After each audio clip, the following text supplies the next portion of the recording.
मदेकं बंधु मत संगीन मत गुरु मत महाधनम मत निस्तारकं मत भाग्यम मत आनंदो नमोस्तुते।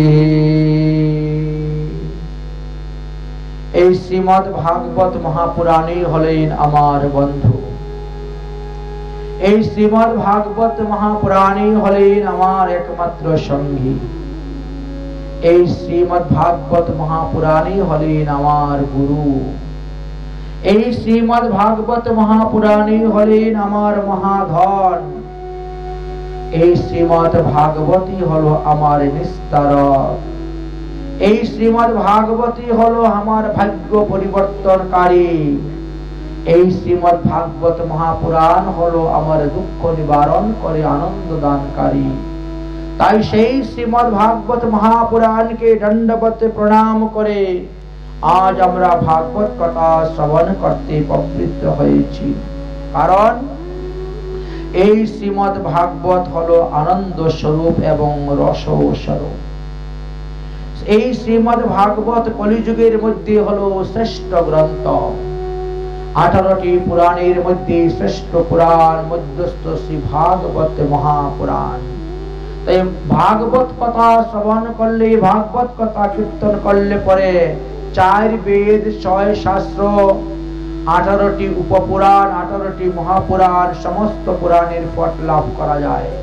এমনকি শ্রীমদ্ ভগবদ গীতা, মহাভারত, রামায়ণ আদি গ্রন্থের ফল লাভ করা যায়।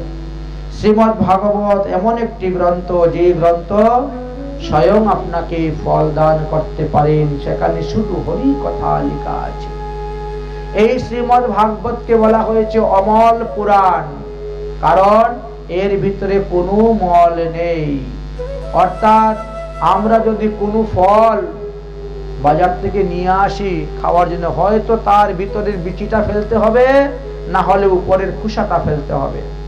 কিন্তু শ্রীমদ্ ভাগবত এমন একটি পুরাণ যার কোনো কিছু ফেলার মতো নয়।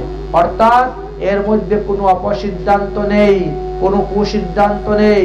যা কিছু আছে সব কেবল সুসিদ্ধান্ত, সুসিদ্ধান্ত রূপে বর্ণন করে গিয়েছেন। এই শ্রীমদ্ ভাগবত মহাপুরাণ কলিযুগের মধ্যে শ্রেষ্ঠ হলো কেমন করে, তার বিষয়ে অনেকগুলি প্রমাণের কথা শাস্ত্রে বর্ণন করেছেন। তার মধ্যে একটি প্রমাণ আমরা আলোচনা করতে যাই, যে আমাদের কলিযুগ পাবন অবতার শ্রী শ্রী গৌরাঙ্গ মহাপ্রভু যখন শিশুকাল ছিল, যখন অন্নপ্রাশন হবে, সেই অন্নপ্রাশনের সময় তিনার পিতা জগন্নাথ মিশ্র একদিকে ধান, চাল, খই, চিরা, মুড়ি রেখেছেন, একদিকে গরুর রশি, দড়ি, লাঙ্গল রেখেছেন, একদিকে সোনা, রূপা, হীরা, মুক্তামণি রেখেছেন, একদিকে গ্রন্থাদি পুরাণ রেখেছেন। আর বলছেন, যাও বিশ্বম্বর, তোমার যেটা ভালো লাগে সেটা তুমি স্পর্শ করো। সকল ছাড়িয়া শিশচিরি নন্দন ভাগবত ধরিয়া দিলেন আলিঙ্গন। অর্থাৎ কলিযুগ পাবন অবতার গৌরাঙ্গ মহাপ্রভু এই ভাগবত গ্রন্থকে ধরে আলিঙ্গন করলেন, আর তিনি ভাগবতই প্রচার করে গেলেন। এই ভাগবত ধর্ম কলিযুগে স্থাপন করে গেলেন, যাহা রাধা ভাব, রাধা দাস্য, রাগানুগা ভক্তি, এটাই হলো পরম ভাগবতের কথা। তাই শ্রী চৈতন্য মনভীষ্টং স্থাপিতং যেন ভূতলে স্বয়ং রূপ কদা মুজ্জম দদাতি পদান্তিকম। অতএব সেই গৌরাঙ্গ মহাপ্রভুর সেই মনোভীষ্ট দ্রব্য আমরা পৃথিবীতে প্রচার করার জন্য ব্রতী হয়েছি। বিশ্বের কল্যাণের জন্য, বিশ্বের মঙ্গলের জন্য আমরা এই শ্রীমদ্ ভাগবত মহাপুরাণ এবার আস্বাদন করব। এই শ্রীমদ্ ভাগবত মহাপুরাণ আজ হইতে 5105 বৎসর পূর্বে প্রকট হয়েছিলেন। ভাদ্র মাসের পূর্ণিমা দিবসে প্রকট হয়েছিলেন। এই জন্য সেই দিনটাকে বলা হয় শ্রীমদ্ ভাগবত মহাপুরাণ জয়ন্তী। এই শ্রীমদ্ ভাগবত মহাপুরাণে 5,75,000টি অক্ষর আছে। এই শ্রীমদ্ ভাগবত মহাপুরাণে 18,000 শ্লোক আছে। এই শ্রীমদ্ ভাগবত মহাপুরাণে 335টি অধ্যায় আছে। এই শ্রীমদ্ ভাগবত মহাপুরাণে 12টি স্কন্ধ আছে। এই দ্বাদশ স্কন্ধকে বলা হয়েছে ভগবানের দ্বাদশ অঙ্গ। এই ভাগবত হলো ভগবান শ্রীকৃষ্ণের সাক্ষাৎ স্বরূপ। কিভাবে বললেন? ভাগবতের প্রথম স্কন্ধ, দ্বিতীয় স্কন্ধ ভগবানের দুটি চরণ, তৃতীয় স্কন্ধ চতুর্থ স্কন্ধ হলো দুটি উরু, পঞ্চম স্কন্ধ হলো নাভি, ষষ্ঠ স্কন্ধ হলো হৃদয়, সপ্তম স্কন্ধ অষ্টম স্কন্ধ হলো দুই বাহু, আর নবম স্কন্ধ হলেন কণ্ঠদেশ, দশম স্কন্ধ হলো মুখমণ্ডল, একাদশ স্কন্ধ হলো ললাট, আর দ্বাদশ স্কন্ধ হলো মস্তক।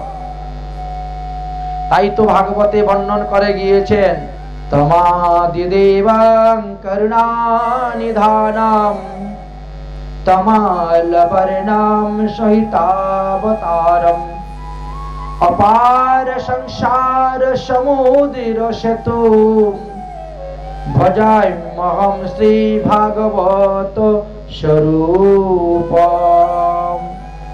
তাই শ্রীমদ্ ভাগবত মহাপুরাণের স্বরূপটা কি? বলে সাক্ষাৎ ভগবান শ্রীকৃষ্ণচন্দ্র। ভগবান শ্রীকৃষ্ণচন্দ্র দ্বারকার লীলা সমাপ্ত করে দিয়ে তিনি ভাগবত রূপী সমুদ্রতেই প্রবেশ করেছেন। তাই ভাগবত পুজিলেই কৃষ্ণের পূজা হয়। ভাগবত পঠন পাঠন ভক্তি রসময়। এবার কোন ভাগবতের কথা বলছেন? ভাগবত তো আমাদের অনেকগুলো আছে। দেবী ভাগবত, বৃহৎ ভাগবত, মন্ত্র ভাগবত, লঘু ভাগবত আর শ্রীমদ্ ভাগবত। বলছেন যে ভাগবতে বৃত্তাসুরের কাহিনী আছে সেই ভাগবতই হলো শ্রীমদ্ ভাগবত মহাপুরাণ, আর সেটাই হলো আমাদের আস্বাদনের বিষয়। এবার বললেন যে এই গ্রন্থের নামটা ভাগবত কে রেখেছেন, কে দিয়েছে? বলে ঐশ্য ভাগবত নামং ব্যাসমিতি কীর্তিতম। এই গ্রন্থের নাম ব্যাসদেব স্বয়ং নাম দিয়ে গেছেন শ্রীমদ্ ভাগবত মহাপুরাণ। কেন? ভাগবত 4টি অক্ষর না? ভা মানে ভারত ভূষণম রত্নম অতোহ।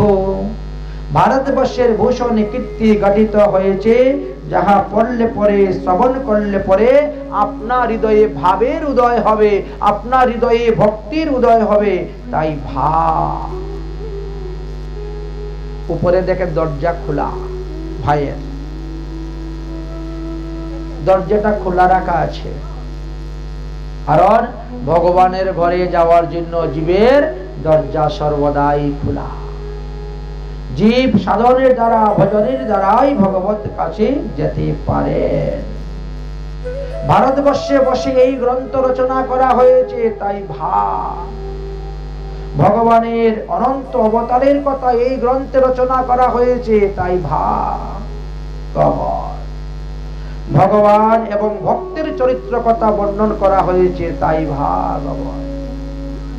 তাই ভাগবত কোন সাধারণ গ্রন্থ নয়। এমন একটি গ্রন্থ শ্রীমদ্ ভাগবত মহাপুরাণ। বললেন ভাগবত যে না মানে সে যবন সব। এই শ্রীমদ্ ভাগবতের সিদ্ধান্ত যিনি মানবেন না তিনি যবন সমতুল্য, অর্থাৎ মুসলমান ম্লেচ্ছ সমতুল্য, যবন সম। তার শাস্তি আছে প্রভু জন্মে জন্মে যম, যমে তাকে ছাড়বে না। এবার গয়ের অর্থটা কি? ভাগ বলে গম্যতে ক্রিয়মানন্তম বিষ্ণু প্রবঞ্চনাত্মক বিশ্বত্মবিষ্টনম।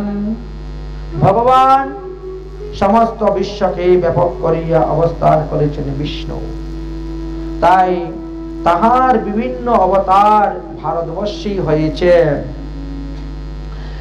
তিনি গমনাগমন করতেছেন, আবির্ভাব এবং তিরুভাব করতেছেন। তিনি সৎ পুরুষ রূপে সর্বদা বিরাজ থেকে লীলা করে যাচ্ছেন।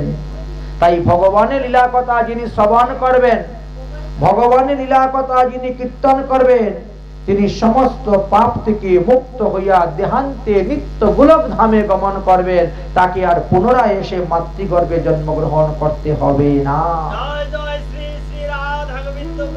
এই জন্যই শ্রীমদ্ ভাগবতের গয়ের এই অর্থ। এইবার হলো বয়ের কি অর্থ বললেন? বাসুদেবং কৃতো প্রকাশ্যম। বাসুদেব অর্থাৎ ভগবান শ্রীকৃষ্ণের দ্বারা এই গ্রন্থটি প্রকাশ হয়েছে। যাহা বুঝে যদি কেউ পড়ে, যদি কেউ মনোনিবেশ করে, এই ভাগবত বুদ্ধি যাদের হৃদয়ে উদয় হবে, তার হৃদয়টি শুদ্ধ ভক্তিতে পরিপূর্ণ হয়ে যাবেন, তিনি শুদ্ধ ভক্তি লাভ করতে পারবেন। বলে তারপরে যে স্তং কারকং সংস্কৃতি চক্র মধ্যম, ইহাতে ভারতের প্রাচীন প্রাচীন মুনি ঋষিগণ সাধুদের কথা আলোচনা করা আছে। তাই শ্রীমদ্ ভাগবত মহাপুরাণের প্রথম স্কন্ধ হইতে আরম্ভ করিয়া নবম স্কন্ধ পর্যন্ত এই ভক্তের চরিত্র কথা বর্ণন করে গিয়েছেন। কারণ ভক্তের লীলা কথা শ্রবণ করে আরেক ভক্ত সেটা পালন করতে পারবেন, কিন্তু ভগবানের লীলাটা হলো স্মরণীয়, ওটা করণীয় নয়। এই জন্য স্মরণীয় এবং স্মরণীয় এই দুটার মধ্যে আলোচনা করে গিয়েছেন। তাই সাধুশান্ত মহাত্মা ভক্তদেরকেও ভাগবত বলা হয়, কারণ শাস্ত্রে বলছেন দুই স্থানে ভাগবত নাম শুনি মাত্র, এক ভাগবত শাস্ত্র আর এক ভাগবত হলেন ভক্তি রস পাত্র। তাই যারা ভক্তি রস পাত্র হতে পেরেছেন তাদেরকেও বলা হয় ভাগবত। তার এক হলো গ্রন্থ ভাগবত আর এক হলেন ভক্ত ভাগবত। তাই ভক্তদেরকেও ভাগবত বলা হয়েছে। তার প্রমাণটা কোথায়? বলে চৈতন্য ভাগবত গ্রন্থ যদি পড়েন তাহলে তার প্রমাণ পাবেন। তাহলে ভা শব্দ হলো কীর্তিবাচক, গ শব্দ হলো জ্ঞানবাচক, আর বৎ শব্দ হলো বরিষ্ঠ বচনং বস্তুর নির্দেশং বাচকম। সুতরাং ভগবানের কীর্তি জ্ঞান আর বৈশিষ্ট্য বিস্তার করিবার জন্য ব্যাসদেব এই শ্রীমদ্ ভাগবত মহাপুরাণ রচনা করে গিয়েছেন। ভাগবত মানে ভগবত প্রাপ্তির জন্য, ভগবানকে পাওয়ার উপায় হলো এই ভাগবতে বিস্তারিত ভাবে আলোচনা করে গিয়েছেন। এই গ্রন্থ যারা আস্বাদন করবে, পঠন পাঠন শ্রবণ কীর্তন করবে, তার ভাগ্যের পরিবর্তন হয়ে যাবে। বলেন না মহাজনগণ, तकदीर बदल जाती है राधा गुण गाने से, तकदीर बदल जाती है वृंदावन जाने से, वृंदावन जाने से, वृंदावन जाने से तकदीर बदल जाती है वृंदावन जाने से, तकदीर बदल जाती है राधा गुण गाने से। तकदीर बदल जाए यदि भगवाনের গুণগান করা হয়। ভগবানের গুণগান শ্রবণ এবং কীর্তন উভয়ই আমাদের মঙ্গলজনক, আমাদের ভাগ্যের পরিবর্তন হয়ে যায়, কপালের লিখা পরিবর্তন হয়ে যায়। তাই বলছেন ভাগবত প্রাপ্তির জন্য, ভাগ্য পরিবর্তনের জন্য এই ভাগবত মহাপুরাণ শ্রবণের দ্বারা সকলেরই উপকার হয়, সকলের উপকার হবে। যার যেমন, যার টাকা পয়সার দরকার সে টাকা পয়সা পাবে, যার ছেলে সন্তানের দরকার ছেলে পাবে, যার মেয়ের দরকার সে মেয়ে পাবে, যার স্বামীর দরকার সে স্বামী পাবে, যে চাকরির দরকার সে চাকরি পাবে, যার ব্যবসা বাণিজ্য তাই পাবে। কাকবন্দা বন্দা নারীর পর্যন্ত সন্তান হয় ভাগবত সপ্তাহ জ্ঞান যজ্ঞের সংকল্প মন্ত্র পাঠ করে যদি তারা পাঠ শ্রবণ করেন বিধি বিধান অনুসারে। তাই এই শ্রীমদ্ ভাগবত মহাপুরাণ এমন এক গ্রন্থ, তাকে কল্পবৃক্ষের ফল বলা হয়েছে। কেন কল্পবৃক্ষ বলা হয়েছে? একটা আম গাছে তো আম ফলই দেয়, অন্য কিছু তো দিবে না। কিন্তু ওই আম গাছ যদি ভাগ্যক্রমে কল্পবৃক্ষ হয়ে যায়, তার কাছে জাম চাইলেও পাবেন, কাঁঠাল চাইলেও পাবেন, লেবু ভুবি যা কিছু চাইবেন তাই পাবেন, কারণ সে কল্পবৃক্ষ হয়ে গেছে। তাই তাকে যা চাওয়া যাইবে তাই পাওয়া যাবে। তাই শ্রীমদ্ ভাগবত হলো এমন এক গ্রন্থ, তাকে কল্পবৃক্ষ। তাই এই ভাগবত কথা শ্রবণ করলে কি হয়? ভক্তির লাভ হয়, ভাবের লাভ হয়। আর ভাবের দ্বারাই তো ভগবানকে পাওয়া যায়। ভগবান বলছেন ভাব কি ভूखा मैं हूं भाव ये की सार, और जो भाव से भुजता है मुझे उसकी बेरा पार। ভগবান ভাব দেখেন, ভগবান প্রেম দেখেন, ভগবান প্রেম দেখেন। আমরা কলিযুগের মানুষ, আমাদের গৌরাঙ্গ মহাপ্রভুর উপরে যতটা প্রেম হবে ততটাই রাধা কৃষ্ণের চরণে আমাদের প্রেম ভক্তি লাভ হবে। কারণ কলিযুগের যুগ অবতার হলেন গৌরাঙ্গ মহাপ্রভু। তিনি এই রাধা প্রেম, রাধা দাস্য, ব্রজ প্রেম, রাগানুগা ভক্তি এনে আমাদেরকে বিলিয়ে দিয়েছেন। যদি গৌর না হইতো তবে কি হইতো, কেমনে ধরিতাম দে রাধার মহিমা প্রেম রস সীমা জগতে জানাইতো কে। মহাপ্রভু না আসলে আমরা জানতাম না, আর এত সহজে হরে কৃষ্ণ মহামন্ত্র 16 নাম ভক্তি সক্কর পেতাম না। কারণ এই হরে কৃষ্ণ মহামন্ত্র ছিল ঋগ্বেদের মন্ত্র, ব্রাহ্মণ ছাড়া অন্যদের উচ্চারণ করা নিষিদ্ধ। তাহলে অন্যরা উদ্ধার হবে কেমন করে? তাই মহাপ্রভু করুণার অবতার নিয়ে আসলেন, উপরের লাইনকে নিচে নিয়ে গেলেন, নিচের লাইনকে উপরে নিয়ে ব্যাগ থেকে আলাদা করে আমাদেরকে দিলেন, তবেই তো কলিহত জীবের মঙ্গল সাধন হলো। তাই মহাপ্রভুর কৃপাতে আমরা পেয়েছি। श्री चैतन्य हाट बसावे नगर नगर में थाना, जहां तहां निशान उन्हें तिलक मनोहर बाना, नाचे कूदे ताले बजावे सदा हरि गुण गावे, और श्री चैतन्य से प्रेम नहीं तो प्रीत कहां से पाए। যদি মহাপ্রভুর চরণে কারো প্রেম উপস্থিত না হয় তাহলে সে রাধা কৃষ্ণের চরণ পেতে পায় না। রাধা কৃষ্ণের চরণকে লাভ করতে গেলে মহাপ্রভুকে বসতে হবে। আরে নিতাই ভজলেই তো গৌর পাবে, আর গৌর ভজলেই তো ব্রজে যাবে, এই তো হলো সিদ্ধান্ত। যেমন কান টানলে মাথা আসে, ঠিক তেমনি ভাবে একের সঙ্গে আরেকজন সংযুক্ত আছে। তাহলে ভাগবত হলো কি?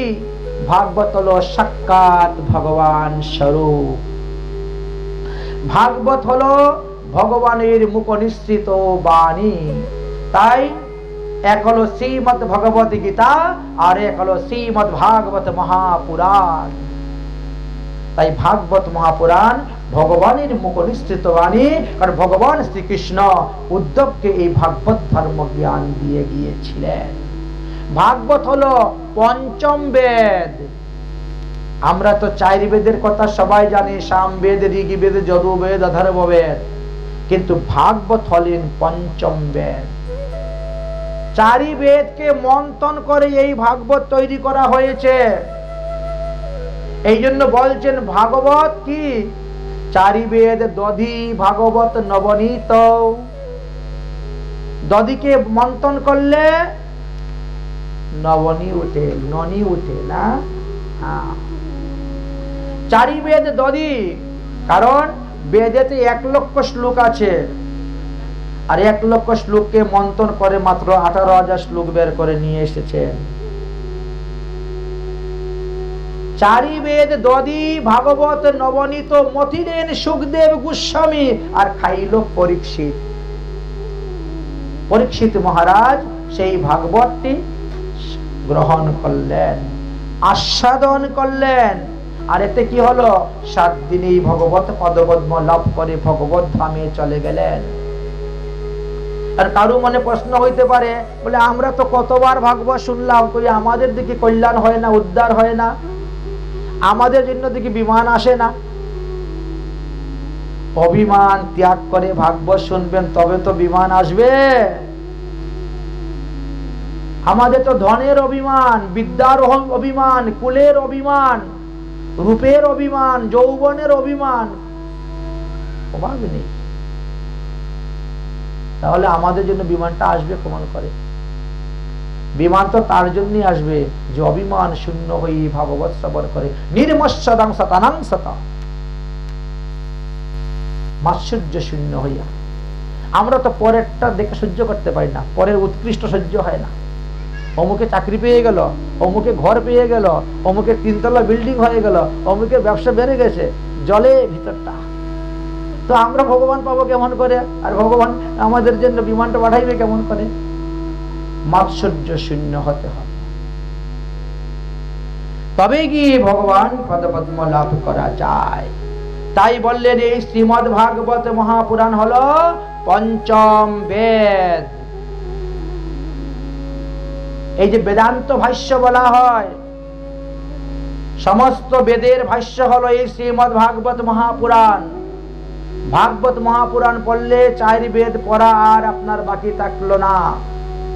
4 বেদের সুসিদ্ধান্তের কথাই ভাগবতে বলে গিয়েছেন। বেদ পড়লে পরে আপনি বুঝতে পারবেন না, কিন্তু ভাগবত পড়লে আপনি বুঝতে পারবেন। তাই ভাগবত হলো সমস্ত বেদ, সমস্ত উপনিষদের সার কথা। ভগবান বলছেন না গীতাতে, সর্ব উপনিষদ গাভো দুগ্ধ গোপাল নন্দনা পার্থবশ্য সুধীর ভক্তং দুগ্ধমৃতামৃতং মহৎ। ভগবান বলছেন উপনিষদ রূপী গাভী থেকে আমি দুগ্ধ রূপে সার নিয়ে আসছি গীতা। কিন্তু গীতাকেও মন্থন করে ভাগবতে এসেছে মন্ত্র, কারণ গীতার মধ্যে জ্ঞান মিশ্রিত ভক্তির কথা আলোচনা করা আছে, আর ভাগবতে জ্ঞান শূন্য ভক্তির কথা আলোচনা করা আছে, শুদ্ধ ভক্তির কথা আলোচনা হয়েছে। তাই ভাগবতকে শ্রেষ্ঠ গ্রন্থ বলা হয়েছে। ভাগবত হলো রস সিন্ধু, একেবারে রসের সমুদ্র।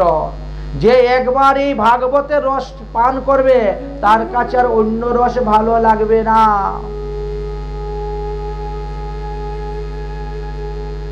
অন্য কোন রস ভালো লাগবে না। ভাগবতের এমন এক রস, তাই বলছেন ভাগবত হলো রস সিন্ধু। ভাগবত হলো জ্ঞান বৈরাগ্য আর ভক্তির সমন্বয়।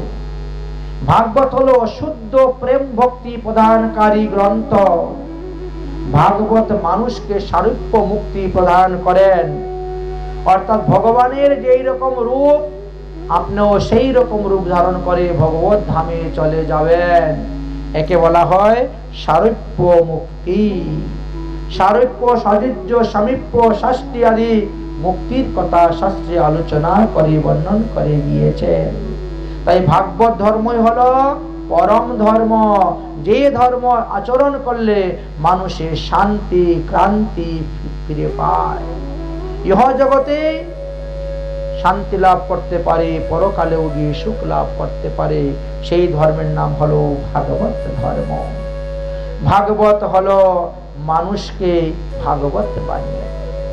এই ভাগবত মহাপুরাণ মানুষকেও ভাগবত বানিয়ে দেয়, কিন্তু কাকে বানায় বলে যারা ভাগবত ধর্ম যাজন করেন, শ্রবণ করেন, কীর্তন করেন তাকেই।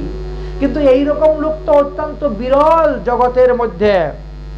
হ্যাঁ, এটা পরীক্ষিত মহারাজকে বর্ণন করে গিয়েছেন সুখদেব গোস্বামী পাদ। বললেন দুর্লভে কতহা লোকে শ্রীমদ্ ভাগবতো ভুবা কোটি জন্ম সন্মুখং পুণ্যং তো লভ্যতে। এই মায়ার সংসারে বাস করে ভাগবত কথা শ্রবণ করবেন, এ অত্যন্ত দুর্লভ। কারণ সময় পাওয়া যায় না, সুযোগ পাওয়া যায় না। মায়ার সংসার, সময় পাওয়া যায় না, সুযোগ পাওয়া যায় না শ্রবণ করার। বলে তাহলে কারা শুনতে পায়? বলে যারা কোটি জন্মের পুণ্য ফল সঞ্চিত হয়েছে। 1-2 জন্ম নয়, কোটি জন্মের পুণ্য ফল, বহু জন্মের পুণ্য ফল যাদের সঞ্চিত আছে, তারাই ভাগবত সপ্তাহ জ্ঞান যজ্ঞ দিতে পারে, তারাই ভাগবত সপ্তাহ যজ্ঞ শ্রবণ করতে পারে। সেই শ্রবণ করার সময় পায়, শ্রবণ করার সুযোগ পায়। আর যারা ভাগবত সপ্তাহ যজ্ঞের মধ্যে বাধা সৃষ্টি করতে যায়, তাদের বংশ নির্বংশ হয়ে যায়, তাদের অর্থ অনর্থে রূপান্তরিত হয়ে যায়।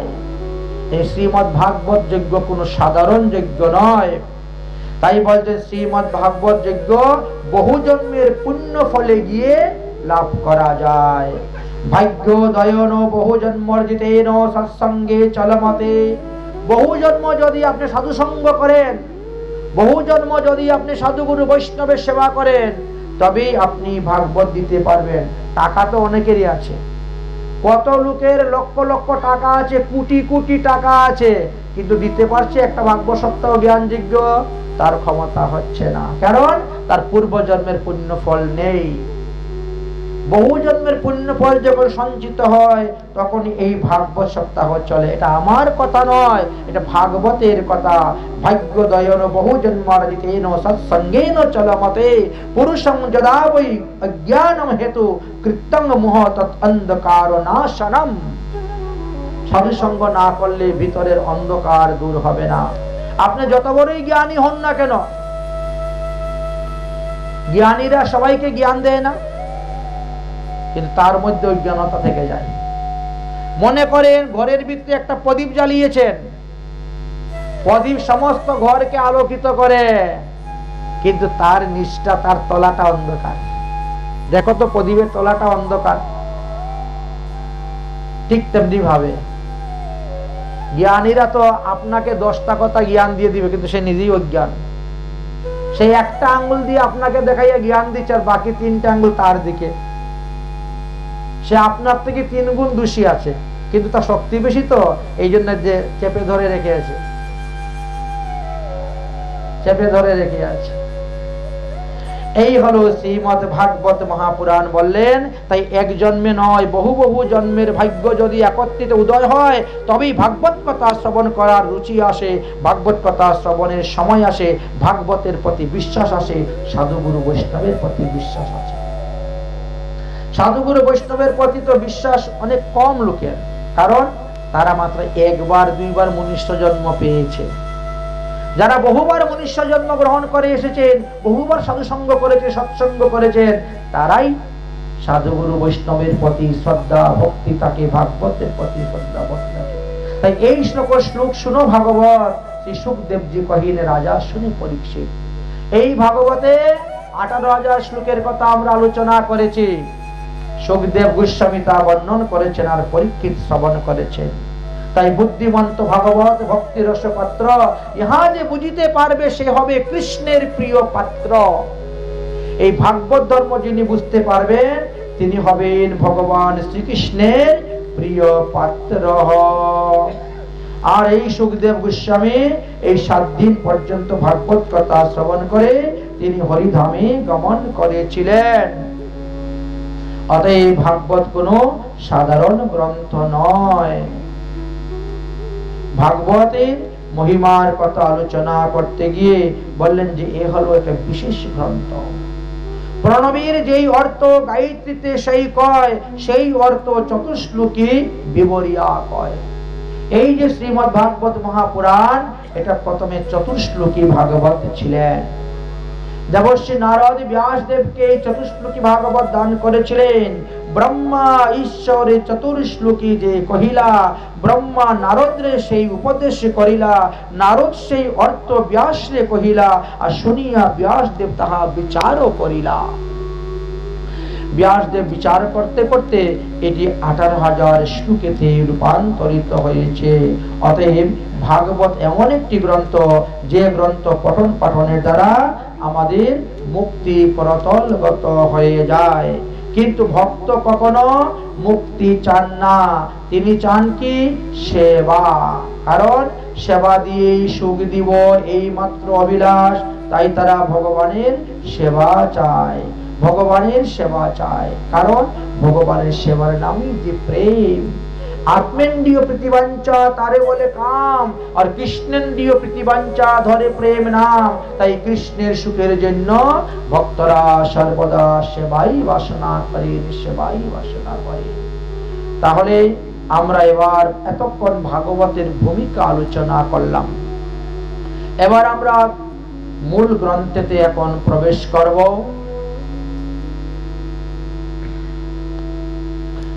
সচিদানন্দ রূপায় উৎপয় তাদিগে তবে তাপত্রয় বিনাশায় শ্রীকৃষ্ণায় বয়ম নমঃ। এই শ্লোক ভাগবতের মঙ্গলাচরণ স্বরূপ। আমরা কোনো কিছু আরম্ভ করতে গেলে প্রথমে মঙ্গলাচরণ করি। গ্রন্থের আরম্ভেও মঙ্গলাচরণের বিধান দেওয়া আছে। গ্রন্থের আরম্ভে করি মঙ্গলাচরণ, গুরু বৈষ্ণব ভগবান তিনের স্মরণ, তিনের স্মরণে হবে বিঘ্ন বিনাশন, অনায়াসে হবে নিজ বাঞ্ছিত পূরণ। তাই মঙ্গলাচরণের দ্বারা কি হয়? আমাদের বিঘ্ন বিনাশ হয়। যদি কেউ কোনো শুভ কর্ম করতে চায়, সবার আগে ইন্দ্রের মাথায় যেন বাজ পড়ে যায়। দেবরাজ ইন্দ্র চিন্তা করে সর্বনাশ, এই বেচারা যদি এই যজ্ঞ অনুষ্ঠান করে সিদ্ধি লাভ করে ভগবানের কাছে বলে আমি ইন্দ্রাসন চাই, তাহলে আমি গিয়ে থাকবো কোথায়? আমার আসনটা চলে যাবে। এই জন্য দেবরাজ ইন্দ্র সবার আগে যজ্ঞেতে বাধা ডালার জন্য, বিঘ্ন করার জন্য ওই তিনার চেলা চামুন্ডাকে পাঠাইতে শুরু করেন। তারা বিভিন্ন রূপে আসবে, এসে বিভিন্ন লোকের উপর ভর করে ও তাকে দিয়ে তোমাকে কথা বলাবে, তোমার যজ্ঞতে বিঘ্ন করার জন্য, উৎপাত সৃষ্টি করার জন্য। এই জন্য মঙ্গলাচরণ করা হয়, এতে বাধা বিঘ্ন দূর হয়। তো যারা বাধা বিঘ্ন করবেন তাদেরকে যদি একটু স্তুতি নীতি করা যায়, হাজ্জুর করা যায়, দণ্ডবত প্রণাম করা যায়, তো এমনি সন্তুষ্ট। তখন তাদের ক্রোধ শান্ত হয়ে যায়। তখন তারা বুঝতে পারে যে না, আমার গদ্দিটা ঠিকই থাকবে। এই জন্যই এত কিছু আরম্ভ প্রারম্ভ। এই যে দেখেন না, নবগ্রহের আসন, সুরস মাতৃকার আসন, মহাদেবের আসন, গণেশের আসন, ব্যাসদেবের আসন, সুখদেবের আসন, এত কিছু কেন? 64 যুগনীর আসন, যাতে কোনো বিঘ্ন না উৎপন্ন না, নির্বিঘ্নে যাতে আমরা এই উৎসবটি অনুষ্ঠানটি করতে পারি। মঙ্গলাচরণ হয় ত্রিবিধ প্রকার, 3 প্রকারের আছে মঙ্গলাচরণ। মঙ্গলাচরণের মধ্যে বলে দেন এই গ্রন্থের বিষয়বস্তুটা কি। আশীর্বাদ, বস্তু নির্দেশ আর নমস্কার। আশীর্বাদ, বস্তু নির্দেশ আর নমস্কার। আচ্ছা, নমস্কার কাকে করলে কি লাভ হইবে এই বিষয়ে কিন্তু আলোচনা করা আছে। সাধুগুরু বৈষ্ণবকে নমস্কার করলে কি লাভ হইবে, ভগবানকে নমস্কার করলে কি লাভ হবে, বৃন্দা দেবীকে নমস্কার করলে কি লাভ হবে, অন্যান্য দেবদেবীকে নমস্কার করলে কি লাভ হবে, এই বিষয়ে আলোচনা করে দিয়েছে। তার মধ্যে সর্বশ্রেষ্ঠ হলো ভগবান শ্রীকৃষ্ণকে প্রণাম। কেন? ওখানে বললেন যে শ্রীকৃষ্ণস্য প্রণমামি পুনর্ন ভবায়। যারা কায় মন বাক্যে ভগবান শ্রীকৃষ্ণকে প্রণাম করেন, তাকে আর পুনরায় মাতৃগর্ভে এসে জন্মগ্রহণ করতে হবে না। কিন্তু 10 অশ্বমেধ পুনরিতিম জন্ম, 10 বার যিনি অশ্বমেধ যজ্ঞ করছে তাকেও বারবার মাতৃগর্ভে এসে প্রবেশ করতে হবে। যদিও কলিযুগে নাই অশ্বমেধ যজ্ঞ, ত্রেতা যুগে তো ছিল, অনেকেই তো করেছেন, শাস্ত্র পুরাণে তো আলোচনা করা আছে। তাই উদাহরণস্বরূপ বললেন, তুলনামূলক বললেন যে যে ব্যক্তি 10 বার অশ্বমেধ যজ্ঞ করেছে সে তার জন্ম মৃত্যু নিবারণ করতে পারবে না, তাকেও পুনরায় মাতৃগর্ভে এসে জন্মগ্রহণ করতে হবে। কিন্তু যে ব্যক্তি কায় মন বাক্যে ভগবান শ্রীকৃষ্ণকে প্রণাম করে যাচ্ছেন, শ্রদ্ধার সহিত, ভক্তির সহিত, প্রেমের সহিত নমস্কুরুমি নমস্কার করে যাচ্ছেন, বলছেন তাহলে তাকে আর মাতৃগর্ভে এসে জন্মগ্রহণ করতে হবে না। শ্রীকৃষ্ণ প্রণমামি ন পুনর্ভবায়। তাহলে নমস্কার, নমস্কার কতভাবে করা যায়? নমস্কার চার ভাবে করা যায়। এক নম্বর অভিবাদনম, নমস্কারকে চার প্রকার বলা হয়েছে। অভিবাদনম, অভিবাদন কাকে বলে? অভিবাদন কাকে বলা হয়? বললেন যে জয় প্রভৃতি শব্দ উচ্চারণ পূর্বক চরণ স্পর্শ করাকে অভিবাদন বলা হয়। জয় শ্রী গুরুদেব, জয় বৈষ্ণব ঠাকুর, জয় গুসাইজি, জয় রাধা মাধব বলি না আমরা? অভিবাদন করে যদি চরণ স্পর্শ করা হয় তাহলে মানে শব্দ উচ্চারণ করে, নাম জয় শব্দ উচ্চারণ করে যদি করা হয় তাকে বলা হয় অভিবাদন। আর কপাল, দুই হাত, দুই হাঁটু মাটিতে লাগিয়ে যদি করেন তাহলে তাকে বলা হয় পঞ্চাঙ্গ প্রণাম। পঞ্চাঙ্গ দুই রকম হলো, ওটা তো ফল আছে, এটা তো ফল আছে।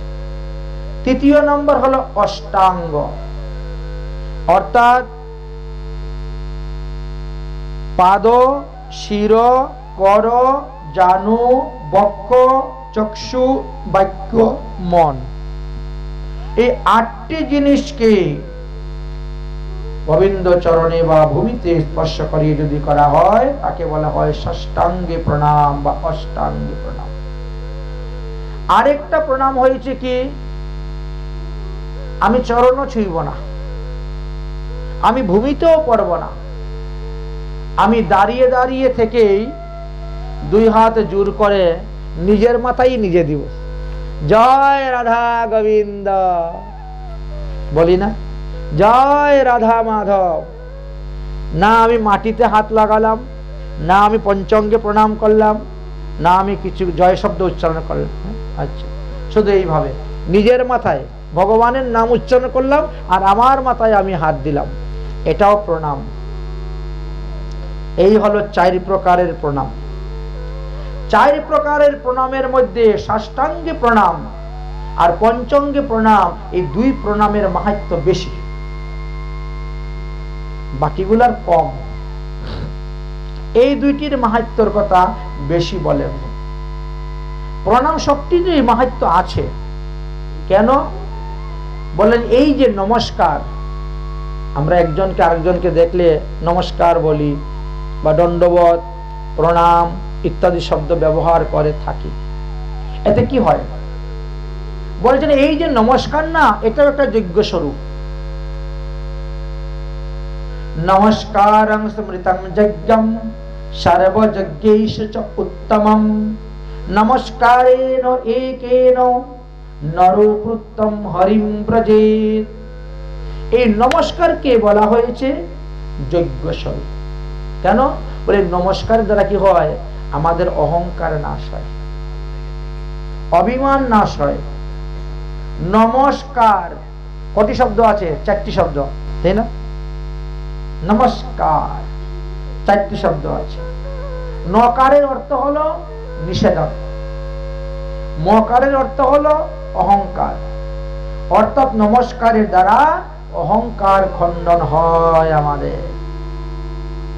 তাই সাধুগুরু বৈষ্ণবকে বা বয়োজ্যেষ্ঠ আদি সকলকেই নমস্কার করা হয়। আমাদের এই বৈষ্ণব ধর্মেতে কি বলছেন? জীবে সম্মান দিবে জানি কৃষ্ণ অধিষ্ঠান। প্রতিটা জীবের ভিতরে পরমাত্মা রূপে ভগবান বিরাজ করতেছেন।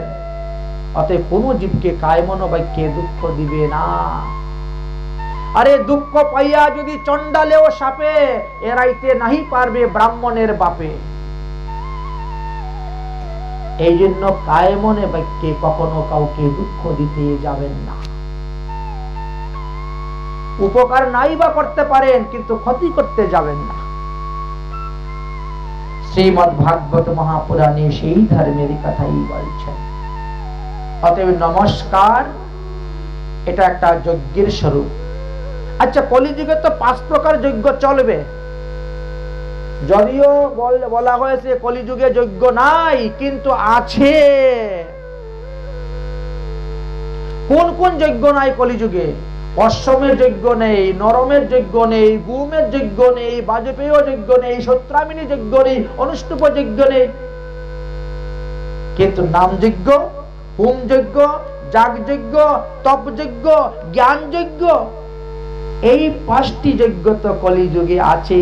কলিযুগে চলবে 5টি যজ্ঞ, আর সর্বত্র চলতেছে, হচ্ছে, হবে। মহাপ্রভু নিজের মুখে বর্ণন করে গিয়েছেন,